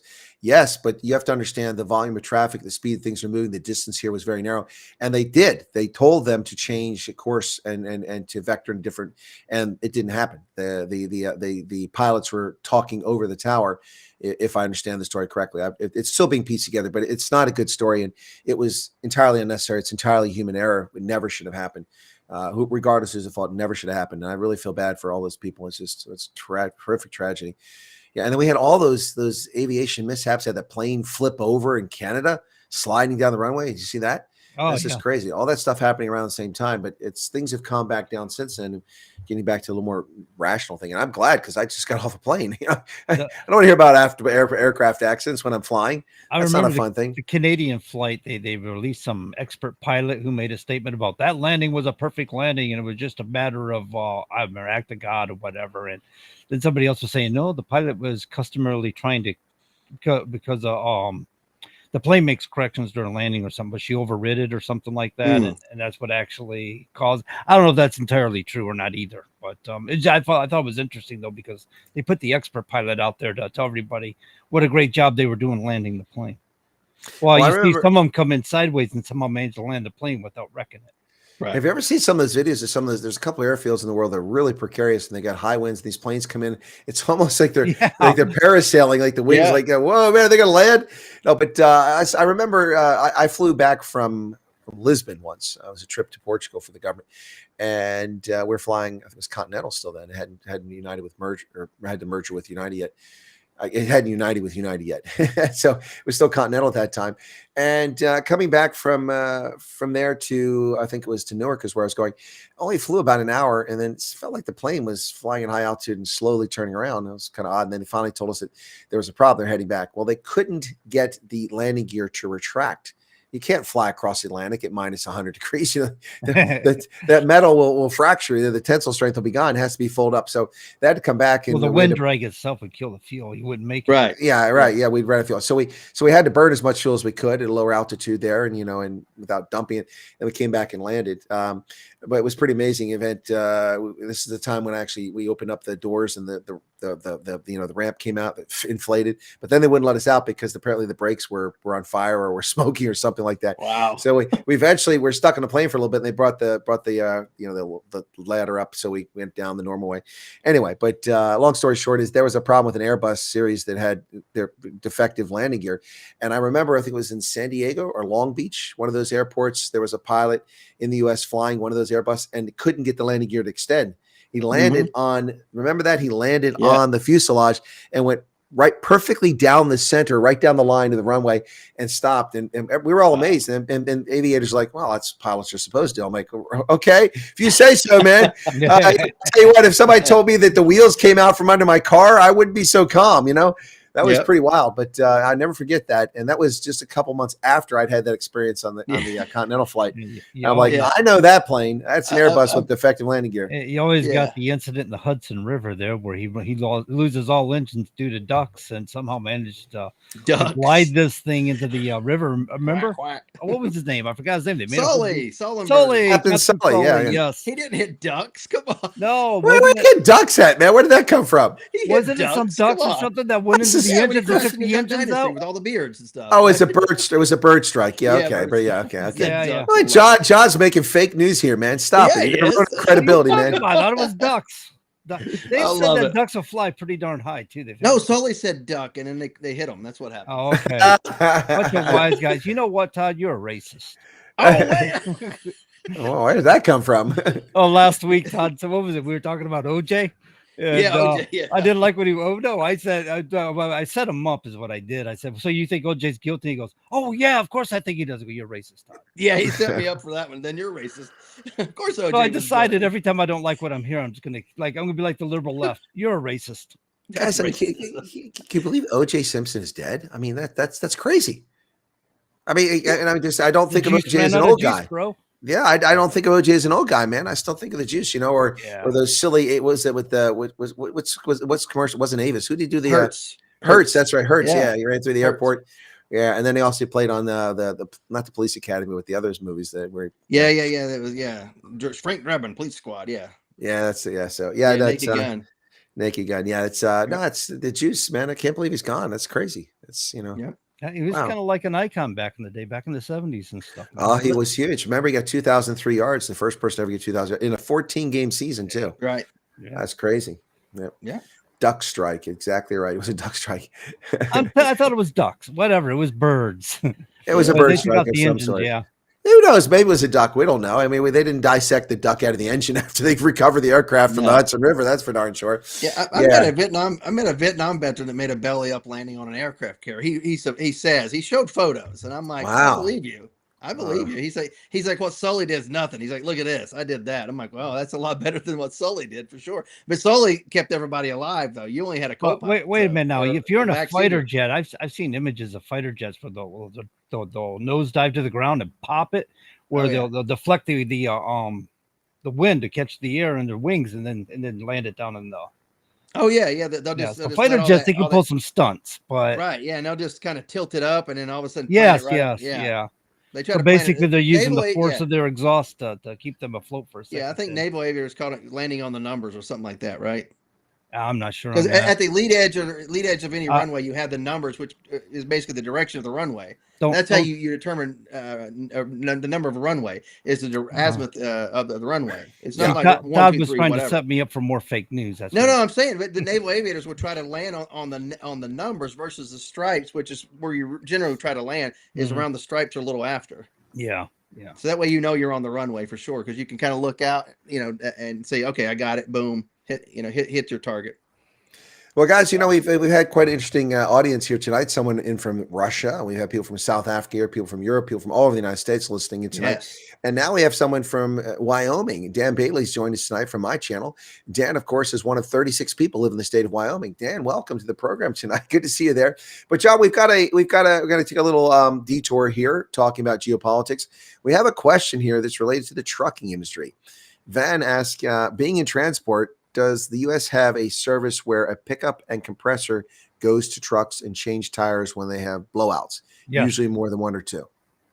Yeah, we have service calls. That's what we call service calls, and you have a tire guy come out with a utility truck with tires and such, and do tire changes on the side of the road. And dangerous work if they're on the interstate or highway, but yep, it's done. There you go. Well, what if they're in Wyoming, man? There's like 36 people there. You're really screwed. Yeah, I think there's a few. I happen to know somebody who runs a shop in Wyoming. Really? It's a small world. Busy, yeah. I'll bet they stay busy. It's a pretty awesome place. Wait, I've told my audience they shouldn't go to Wyoming. I got to stop talking about Wyoming. Idaho, that's where you want to trash go. talk on these shows because sooner or later, something like California, right? You can say all the trash you want to, and then somebody comes in and goes, "That's my home state. Who are you to talk that way?" Have you guys seen the baby Trump memes? They're hilarious. Oh, they're too funny. Yeah. I love the one where he says, "Hey, hello, America. How y'all doing well out there? Unless, of course, you're in California." Baby Trump. It's too funny. Anyway, all right. So we've answered the trucking question. Ones too. What's that? I've seen the Cheech and Chong ones. Oh, I haven't seen those. I bet those are hilarious. Yeah, they are. They're good. Yeah. No, but I of course, AI is awesome, right? We found the best use for AI is to entertain us by making little baby memes. Baby memes. Yeah, exactly. You know, yeah, it's all fun and games until somebody gets hurt, man. When they start using that stuff to. Oh yeah. And it will be used once it gets just a little bit better. It will be used to mess people over for sure. Well, I think we've already been using AI for malicious purposes. We had a robot pretending to be Joe Biden for the past 3 years. Yeah, right. Yikes! No, but it's look. I'm not a fan of AI. I'm still fearful of Skynet. I'm waiting for Terminators to show up here one day. Just a matter of time. Anyway, Slinky, what's this? Well, anyway. Elon Musk was at the DoD today at the Pentagon talking it over, talking AI with the SecDef. Cora, I'm sure he is. He wants to get all in AI. We need a robot army of robots like me, Elon robots. He's kind of botty, the way he's mannerisms, the way he jumps around and stuff. Smart as heck. But he's Does like he glitch like AI? He's glitchy. He's kind of like Data, maybe on Star Trek: The Next Generation, TNG. Well, I want one of those really cool things you jump into, like on Aliens that Sigourney Weaver had, the lift. That big thing. Big arm. And short of that, those ones you see in Avatar, those are super cool, man. That's what I want. That'd be awesome. That'd be awesome to be a soldier with one of those things, man. You could just take out anything. Avatar was a pretty cool movie. But of course, it was very woke. I mean, if you could ignore the woke aspect of it, the evil corporations strip mining the planet, killing the indigenous population. Yeah, we got the parallels, man. We caught on. We're not that slow. Anyway, right. Yeah, but those baby Trump things are really funny, man. So I'm harping on that. So, guys, you haven't asked me anything about my trip to South Africa, Todd. Nothing. I know I'm Well, leading the show tonight, but here's your chance to ask me. You were over there? What, basically, let's call it a month, roughly. Just a little over a month, yes. Okay. So how many engagements did you have that were planned or just were impromptu, if you will? Well, I had 18 meet and greets. Wow. that I scheduled over the course of that time. That none of them were planned ahead of time because I didn't tell people I was coming initially. And then I also had a event in Uppington and then a lecture in Rondebosch, which is Cape Town. So 20 events in about 30 days. It's exhausting, man. And it's not like my typical meet and greets, which I've done in the past, where we hang out at a restaurant, we have some eat, maybe a drink or two, and I chat with people, maybe take a few selfies. We talk about things, I answer questions. No, because the refugee program, man, my average length of one of these things is 4 to 5 hours. And I'm talking for 4 to 5 hours, shaking hands, meeting people. And it's no wonder I got sick. I hugged over 2,000 people, shook over 4,000 hands. So it's not surprising I picked up some crud from somewhere. But yeah, it was insane. I had over 1,400 people, an average of 78 people per event over the course of that time. And that doesn't include those other two events I mentioned. It was epic. I'm tired. I need some rest. Well, Colonel Chris Wyatt for South African president. I don't know about that. I'm not South African. Solve some problems. We've seen you most active or talkative since you left for South Africa. Your hour's beautiful, but you were pretty wiped out time when you got on this show. Yeah, that's true. And I apologize for that. That's why we only do the 1 hour when I'm on the road, because, it's for me, I'm getting up. It's 1 o'clock in the morning, and that's after I've been working probably till 11:30 at night and just take a quick nap and come on. So I'll try to, next time I go, I'll try to space it a little bit better. But I mean, guys, I make a plan and I leave a little window so I get some rest, and then it just fills up. This person wants to see me. They want me to speak here. They want me to do this. They want me to do that. So I went to the KwaZulu-Natal province down on the southeast coast. That's the subtropical area of South Africa. And my intent was just to go visit my friend John Tungay. He's the founder of the Drakensberg Boys Choir, world-renowned boys choir from the 1960s when he founded it. So John turns 89 this month. And, when someone's that age, I don't mean to be morose, but, if you go that far and you don't visit someone at that age, you might regret it. You know what I'm saying? Yeah. So I went out of my way to see John and his wife, Paula, and they're lovely people, and I stayed with them. But people said, we want to meet and greet. So I scheduled a meet and greet. So I got there on a Sunday after flying in from Cape Town. And then I drove up to their place and stayed there. And then the next day I had lunchtime, had a meet and greet. And then left the next morning, but I was just supposed to go back to Durban and relax for a couple of days. But nope, a shoe company, Jim Green Shoe Company, which is a well-known brand of making boots. They make incredible, all South African made, something called the African Ranger style, which they've sold 100,000 of those in 3 years. But anyway, so they wanted to give me a pair of boots. Okay, so I went to the factory, filmed the factory, and then gave me a pair of boots. They're awesome. I actually wore them yesterday all day long during the elections for about 17 hours. They're very comfortable. And then from there, this other company wanted to give me these free flip-flops. I don't wear flip-flops, but it's okay. So I went there. Then I had a meet and greet in this town called Bolito. And then I finally got back in the evening.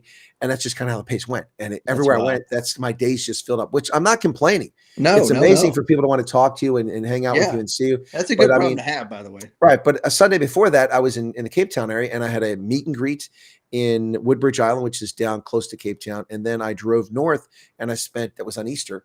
I spent Easter Sunday with Rob Hersoff, a very famous guy from South Africa, with him and his family. Lovely experience. And then I left there to go have a meet and greet the same day. So my second meet and greet, plus spending the afternoon with the family at Langebaan. And it was just crazy.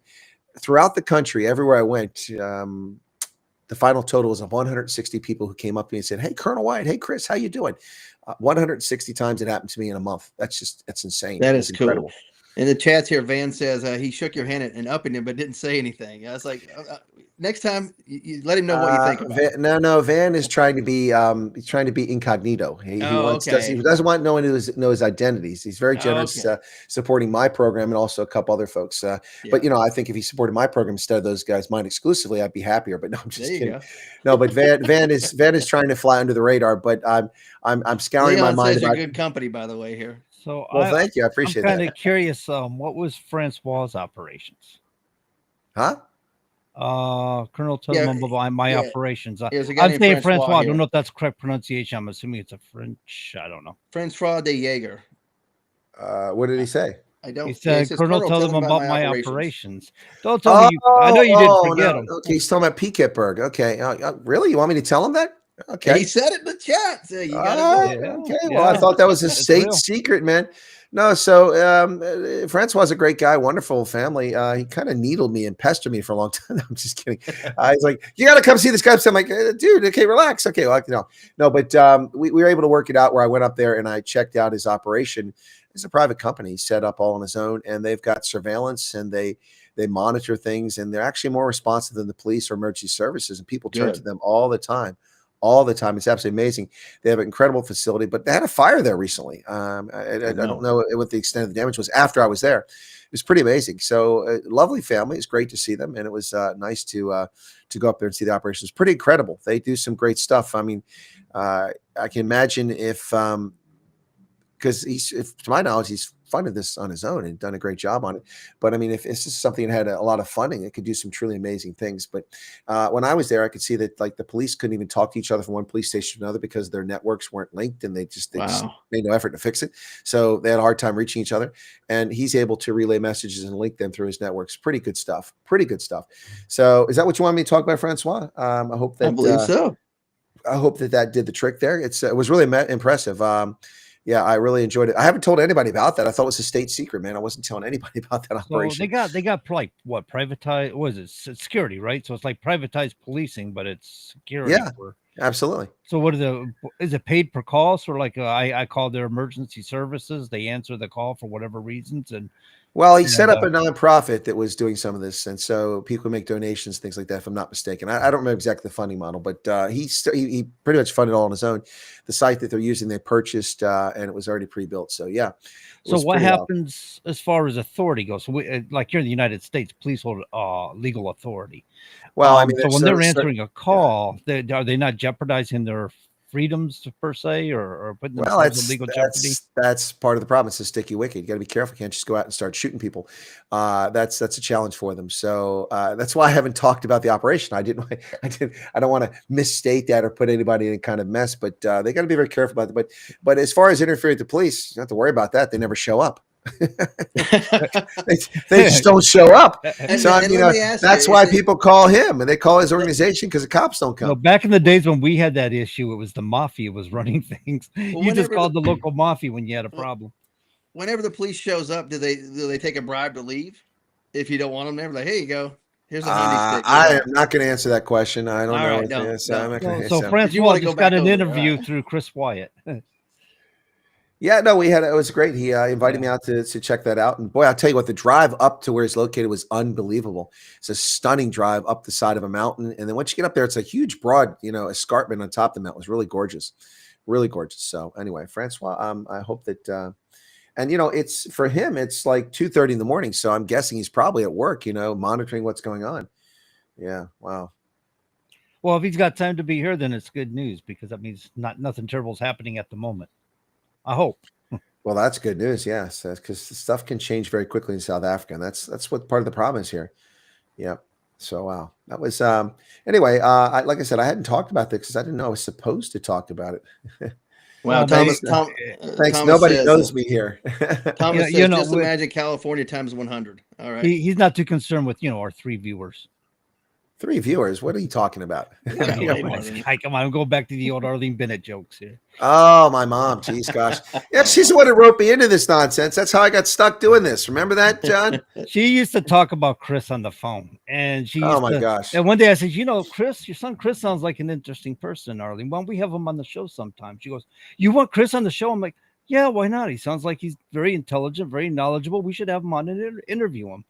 And Chris came on, and she was so excited to have Chris on the show she was doing. And he's been, he's I guess on several of our shows on TIBN, and Chris and I became friends out of it. And we decided to do this show.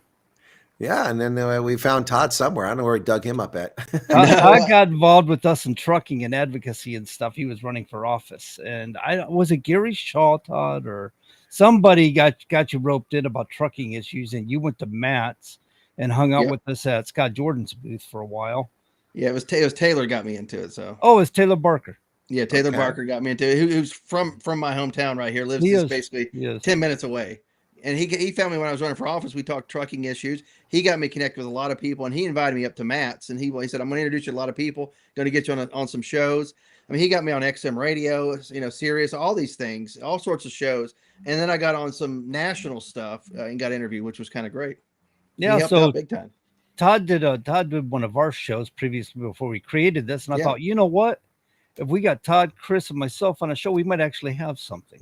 And I mean, that's why we kind of meshed together, and we came up with the name. If you remember, we said what are we going to call it the name, and then we were only on internet first. We weren't even on a terrestrial radio station, and then we got this offer.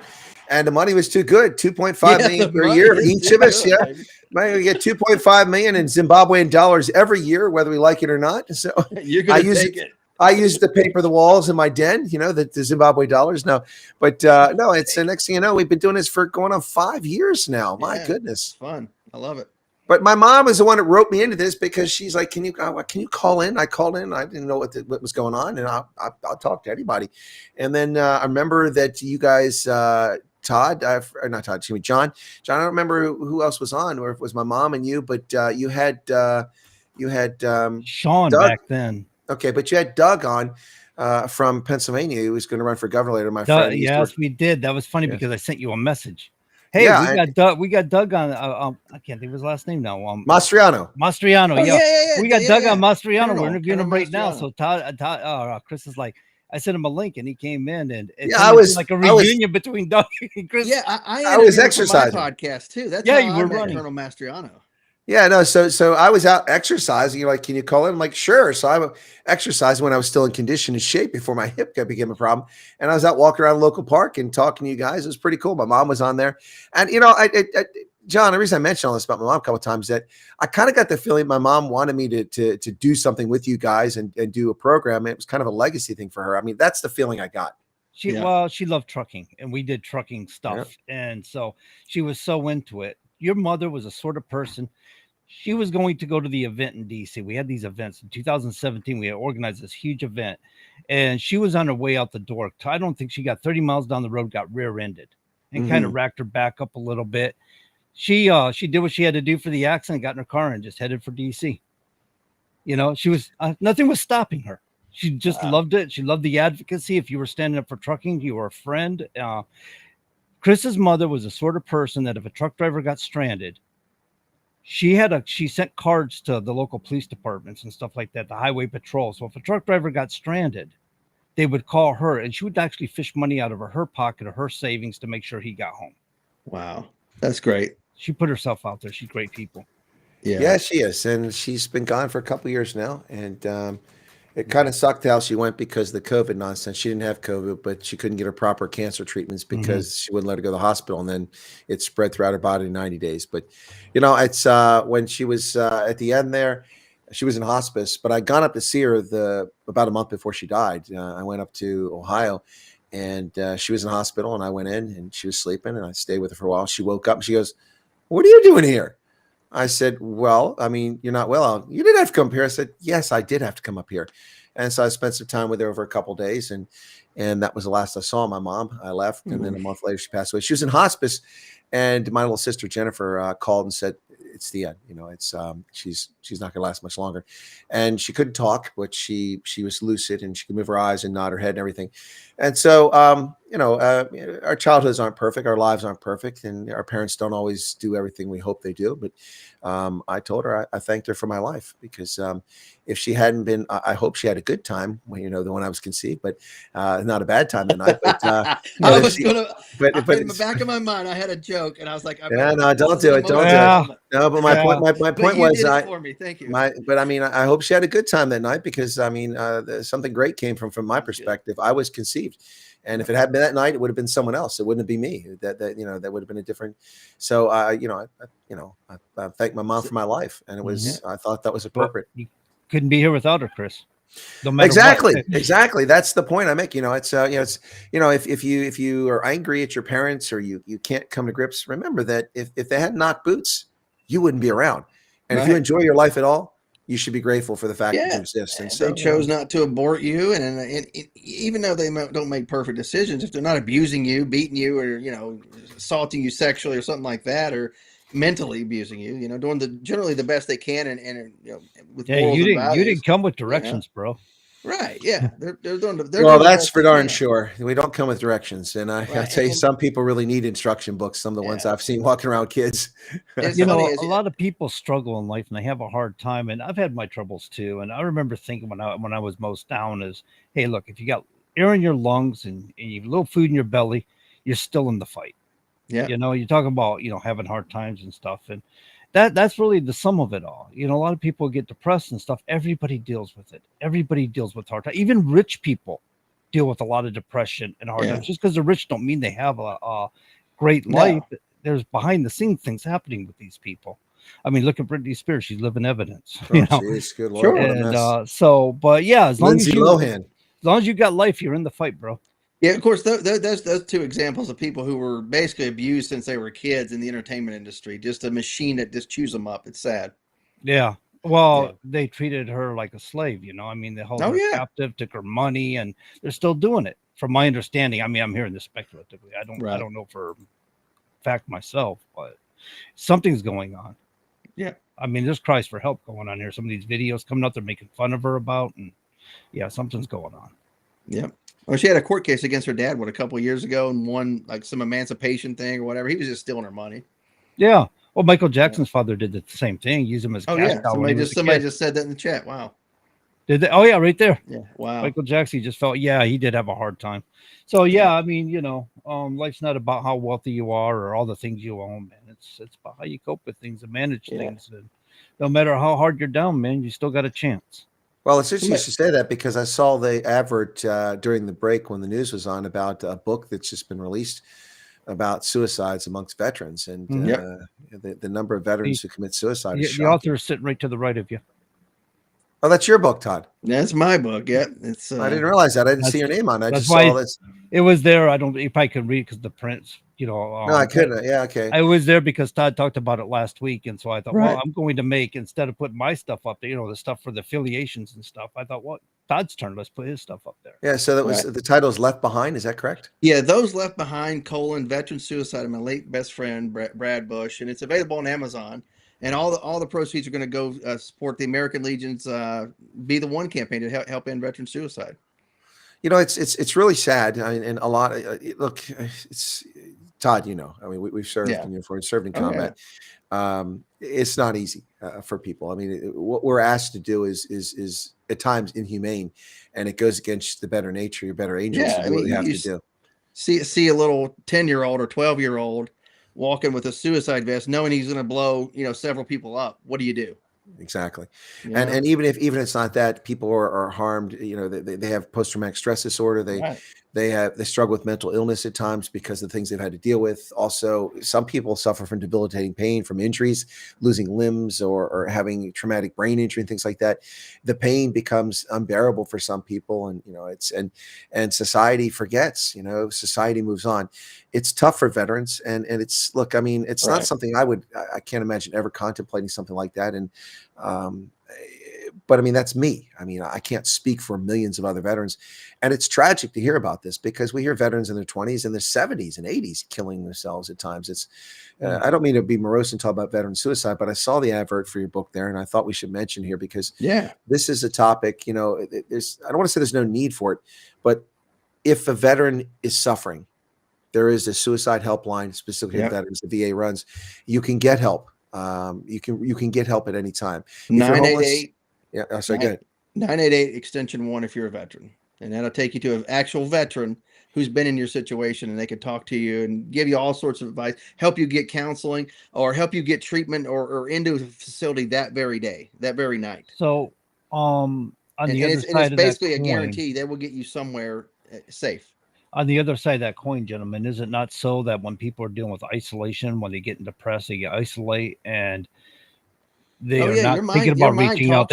So if you're an observer and finding a friend that's a veteran, or even if it's just non-veteran and somebody who's depressed, sometimes you got to reach out, kind of touch somebody, say, hey man, you all right? What's going on? Help you. But that Be the One program apparently is saving civilian lives as well, because now they know about the suicide hotline, which is also available to civilians as well, not just veterans. Mm-hmm. You just call, you just don't hit extension 1. Yeah. So you don't have to be the veteran to call that number. You can call on someone's behalf and tell them about someone. It's the same thing with homelessness for veterans. There's no reason for a veteran to be homeless. Now, my point is that there are reasons, but the reasons are mental illness, choice, drug addiction, other addictions, things like that, where people don't want the help or they can't bring themselves to want the help. But there are resources so that no veteran would be homeless tonight if they all took advantage of it. And you just call the VA, and it doesn't have to be you. I mean, if I knew Todd's not homeless, but if Todd was homeless, I know about it, I could call on his behalf and say, listen, this guy, Todd McKinley, East Tennessee, in this town, Spartansburg, wherever he lives at, he's right here. Guy doesn't have a home. And then what they do is they put you in temporary accommodation right then. And they'll get you into a more permanent location facility near where you're at, and they'll take care of that for up to a year. But then you've got to sort yourself out.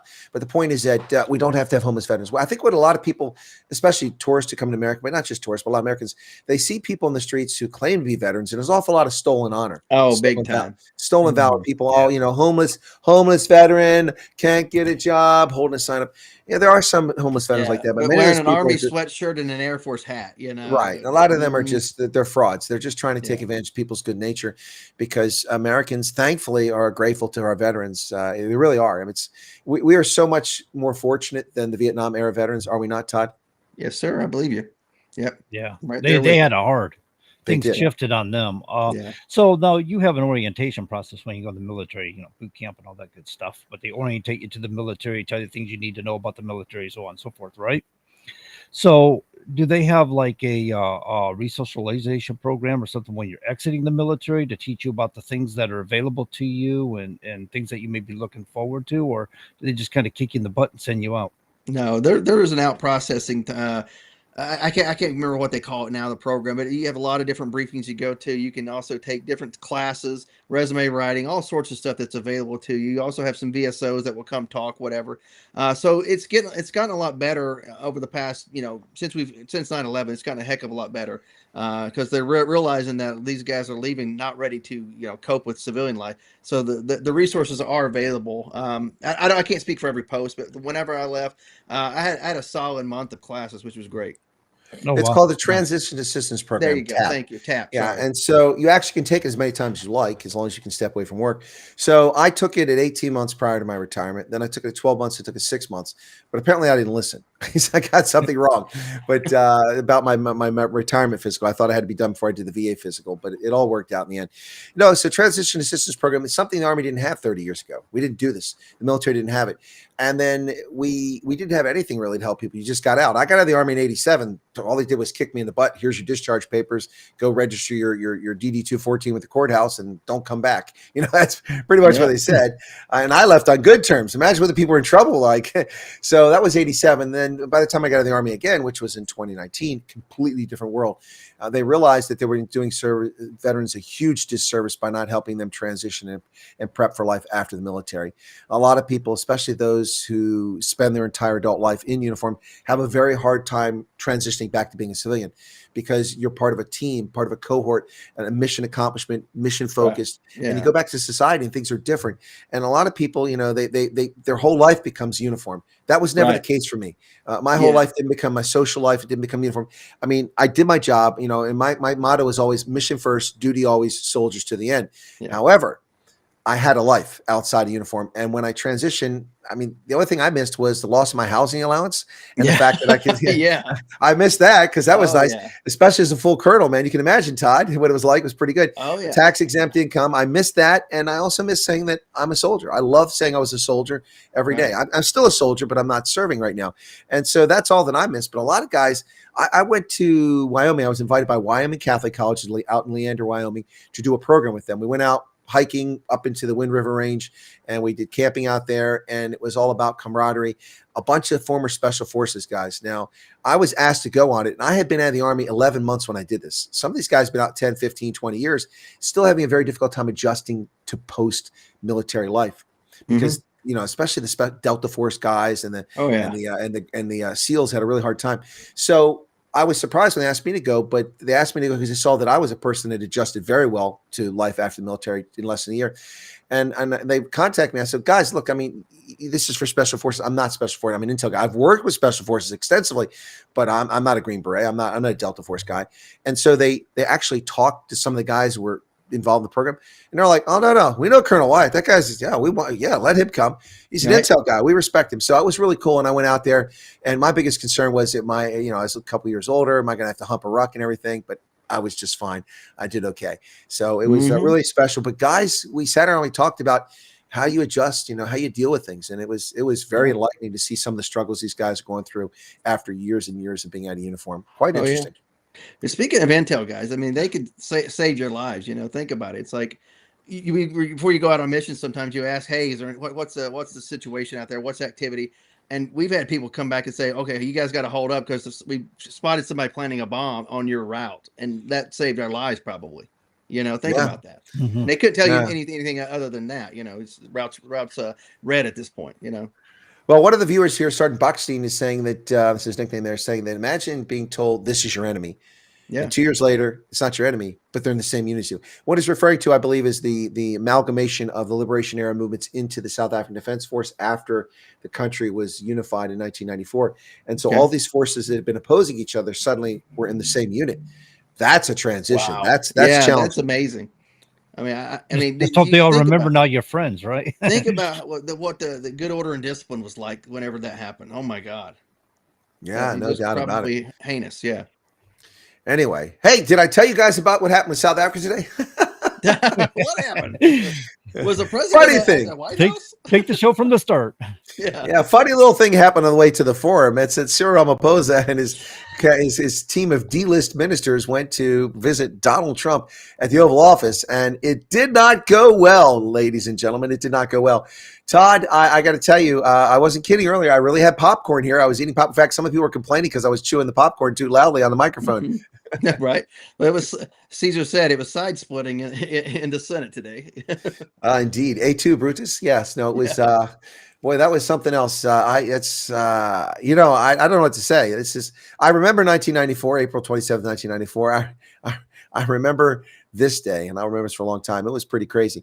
But the thing is that, they're just delusional. They're going to go back to South Africa and convince themselves what the media is telling them that, it was success. We won. We moved the needle. No, you didn't move the needle. If anything, you made things worse. It wasn't worth the fuel you spent to come over, probably. It was for Trump. I'm not making fun of South Africans. I'm just saying the administration of South Africa has got to go. I think from what I've read tonight, most of those folks understand. Oh yeah. We're speaking to the choir here. Yeah, but he needs to go. They need to reform the entire country's political system. I mean, I'm not an expert, but I think that needs to happen, right? You're right. So Holden Caulfield says, imagine being at Bagram Air Force Base, looking across the airfield, aircraft that used to belong to the United States, except that wouldn't be the case. See, here's the secret, Holden, that people don't understand. That's not our equipment. It was never our equipment. Nope. Congress allocated that money through the Foreign Military Financing Program to give those things to the Afghans. They didn't ever belong to us. That was their equipment. We abandoned no military equipment in Afghanistan. That's a fairy tale that conservatives like to tell. Yeah, Republicans use that all the time, and even when my own congresswoman says that, I have to remind them that's actually not true. Yep, because it's not our fault that our Congress gave $100 billion to buy military hardware, Blackhawks and things like that, and Humvees, and give them cruiser weapons instead of giving them the AK-47s and freaking DAF trucks, which is what they should have had. So none of that equipment belonged to the U.S. We didn't abandon anything. No, the government of Afghanistan collapsed, and then they captured it. And to me, it's a smack in my face. Having served in Afghanistan. It's a slap in my face, that whenever they say that. It's not, I know they're trying to go after Joe Biden and his administration, but it's a slap in the people in the military's face as well, saying we abandoned stuff, which we did. We didn't. That's a lie. The question here is, when we left, did we leave it? Were we supposed to be leaving it with Taliban in charge, or were they supposed to have a different government? It belonged to the government of Afghanistan. It wasn't our property. But I think Trump's intentions was not to have Taliban in charge, right? Biden left the Taliban in charge. That's what Biden did that for sure. Yes. Biden precipitated. There was an existing government. Biden left the Taliban in charge, which put the lives of the existing government, members of the existing government, at risk, and many of them have probably perished as a result. In fact, a lot of them were trying to cling to planes and falling off planes as they were taking off. Right. Yeah. So one of my viewers says that when Ramaphosa left today, he told the press he thought it went very well. I saw the Ramaphosa's press conference. It was comical, to say the least. He droned on and muttered some things, and he clearly was shaken. Clearly, whatever happened in that room that we didn't see after that press conference was not positive, and he's trying to put a good spin on things, but it didn't work. It didn't work. I don't think anybody was fooled except for Ramaphosa and the journalists, the sycophantic journalists. One of them, Anika, gets up. Mr. President, after that thing, I think you need a good stiff drink. Oh my gosh, I think she needs a good stiff belt across the head for being stupid. Your press credentials are pulled. Get out of the White House. You're out of here. Yeah. Mm-hmm. Anyway. It's not our equipment. They won't be able to maintain it. No, they won't be able to maintain it. That's the problem. I mean, look, it's like, you can make the same argument. Well, how come Iran has your F-4s? Because we sold them to the Shah of Iran, and he ran away, and then left them there, and the theocrats took over. And he dies of cancer a few years later. Yeah, well, not much longer after that. No, but it wasn't our equipment. Those aren't F-4s. They were bought by Iran, just like the. Here's the thing: whenever we sell those types of aircraft to foreign governments, we don't give them the best version. We keep the best version for ourselves. They don't have the full capability. They're already outdated technologies and stuff. Absolutely. Yeah, we've moved on from it, and we just want to get rid of it. To the point that an Iranian leader had just died, a year and a half ago? One of the helos went down because they couldn't get parts because we sanctioned them. Sayonara. Yeah. What happens when you don't play nice? You don't get when you're evil, I don't care. Sorry. I'm not showing any care. I'm just saying this is the outcome. You know what I'm saying? When you're These evil, things I don't become care. old, outdated, and they can't get the parts, and then they want to be enemies to us. And well, you I mean, used think our about it. equipment, you couldn't get the parts, and you got what you got. That's called karma, baby. Yeah, back before the revolution in Iran, women could go to the beach or hang out at a pool with a bathing suit on. Walk down the streets without this burqa or baya thing on, or the full whatever they have to wear now, trash bags. I'm not making fun of anybody, but come on now. Oh, Yeah, Iran that back is in the day when horrible. 1970s, when women were a little bit more liberated, could wear blue jeans and a nice Yeah. blouse and Oh man, nice not now. hairdo and go out in public, and now they got to cover their body. Even with in some black Afghanistan, they wool could do and- that before the Taliban. Yeah. Women Yeah. could go to actual universities and college and have jobs. God, Imagine that. What a Yeah. concept. Yeah. What a concept. No, it's all gone the wrong direction in Iran since I then. love the what a concept. Exactly. What a concept. What a concept. Yeah, no, seriously. It's the world, it's funny, and the left is all in favor of this. They love this stuff. They call that evil. wonderful diversity, Evil. It's Yeah, yeah. and I remember the gays for Gaza. Remember that one? Yeah, That was pretty yeah. entertaining. They would throw you off of a building or hang you. Come on. Yep. They're not going to pat you on the back and say, let's go hang out. It No. wasn't like they weren't announcing that gay people were being thrown off the highest buildings. I mean, we knew this was going on in the Mideast, and they're over here gays for Gaza. I'm like, okay, you wouldn't lost a day. Yeah, no, that some people really, really need to be disciplined more as children. It's you can see as adults that they just really are just too privileged, too full of themselves. But a number of people in the chat here that are popping in, their fathers served in uniform. So I'm starting to feel old now because those are guys that served in uniform when I served in uniform. Todd. Oh no. So people call me Santa Claus. I'm gonna start resembling Santa Claus a little bit more here. I'm starting to get old here. Gee, many crickets, but I'm 59 again this year. I'm sticking to that story. 59 again. Yeah, it's the new 58, right? He's like my mother that was sticking at 29 way back in the day. Yeah, well, that's with my mom. That was the deal. When I turned 30, she called me up. I think it was in Germany, and she said, "Merry Christmas," because it's my birthday, and happy birthday. So you're what, 30 this year? I said, "No, I'm 29." Wait a second. No, you can't be 29. You're 30. I said, "No, Mom, I'm 29." No, that's nonsense. I said, "Think about it. If I'm 29, that means you're just 49." She goes, "I like your math." And so for 11 years, I was 29. Yeah. So for 11 years, I was 29. And then I was fine with turning 40. So I was happy to be 40. 50 was awesome. I love turning 50. But then when I turned 60, it was a bit of a problem. So I'm 59 again this year. Oh, there you go. He has a DeLorean, and his name is Doc Brown. He can go back in time. That's right. Oh, I wish to go back in time, get a little more color back in this beard. That'd be nice. There you go. He shows up in a flying steam locomotive. Oh, that's a little too far back. I just want to go back a couple years, not that far. If you could travel time, man, it would be kind of cool to go way back then and kind of check things out for a day or two. Well, the Defense Intelligence Agency has flying saucers, right? I heard. Well, it's an Area 51. I know. I've been there. Yeah. No, I watch the X Files. I know all about this. Yeah, I'm an expert. Scully and Mulder over here. Right. That's right. Yeah. No, somebody just said it's like we're like fine wine. The older we get, the better we are. That's if you say so, man. Some of it turns to vinegar. Tell that to my hip. That's turning to vinegar right now, apparently. Yikes. But we're coming up at the end of this program, folks. We hope you've enjoyed this episode, this 2-hour episode, a weekly event here with the Common Sense Conservatives with Todd McKinley in East Tennessee, John Grosvenor up in New Hampshire, and Chris Wyatt here in Central Pennsylvania. It's been an exciting day. If you are someone that loves South Africa, then you've seen a serious event take place today that hopefully will move the needle. But I'm not going to hold my breath because the odds are, Todd, I'll just turn purple like my hoodie and pass out. Right. Probably so, for holding your breath for too long. Exactly. Waiting for change, but we'll see. And we just got a couple minutes left here. Any topics you guys want to throw on the table real quick that I might have missed? I'm sitting there listening as you were saying that. You realize, guys, we're living in what's going to be a very historic moment in time. What's happening right now with Trump and the things he's doing, he's basically stolen the liberal globalist agenda away from them. Yeah.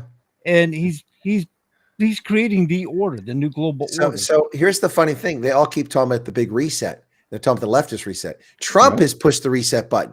Yeah, we're resetting it all right now. It's awesome. Trump has flipped the script on the lunatics. Yeah, he did. Once he got the Republicans to participate, because his first administration was topsy-turvy, it was a little bit of a disaster because the Republicans weren't participating. But they had that 4-year break, and I think they all got together and said, you know what?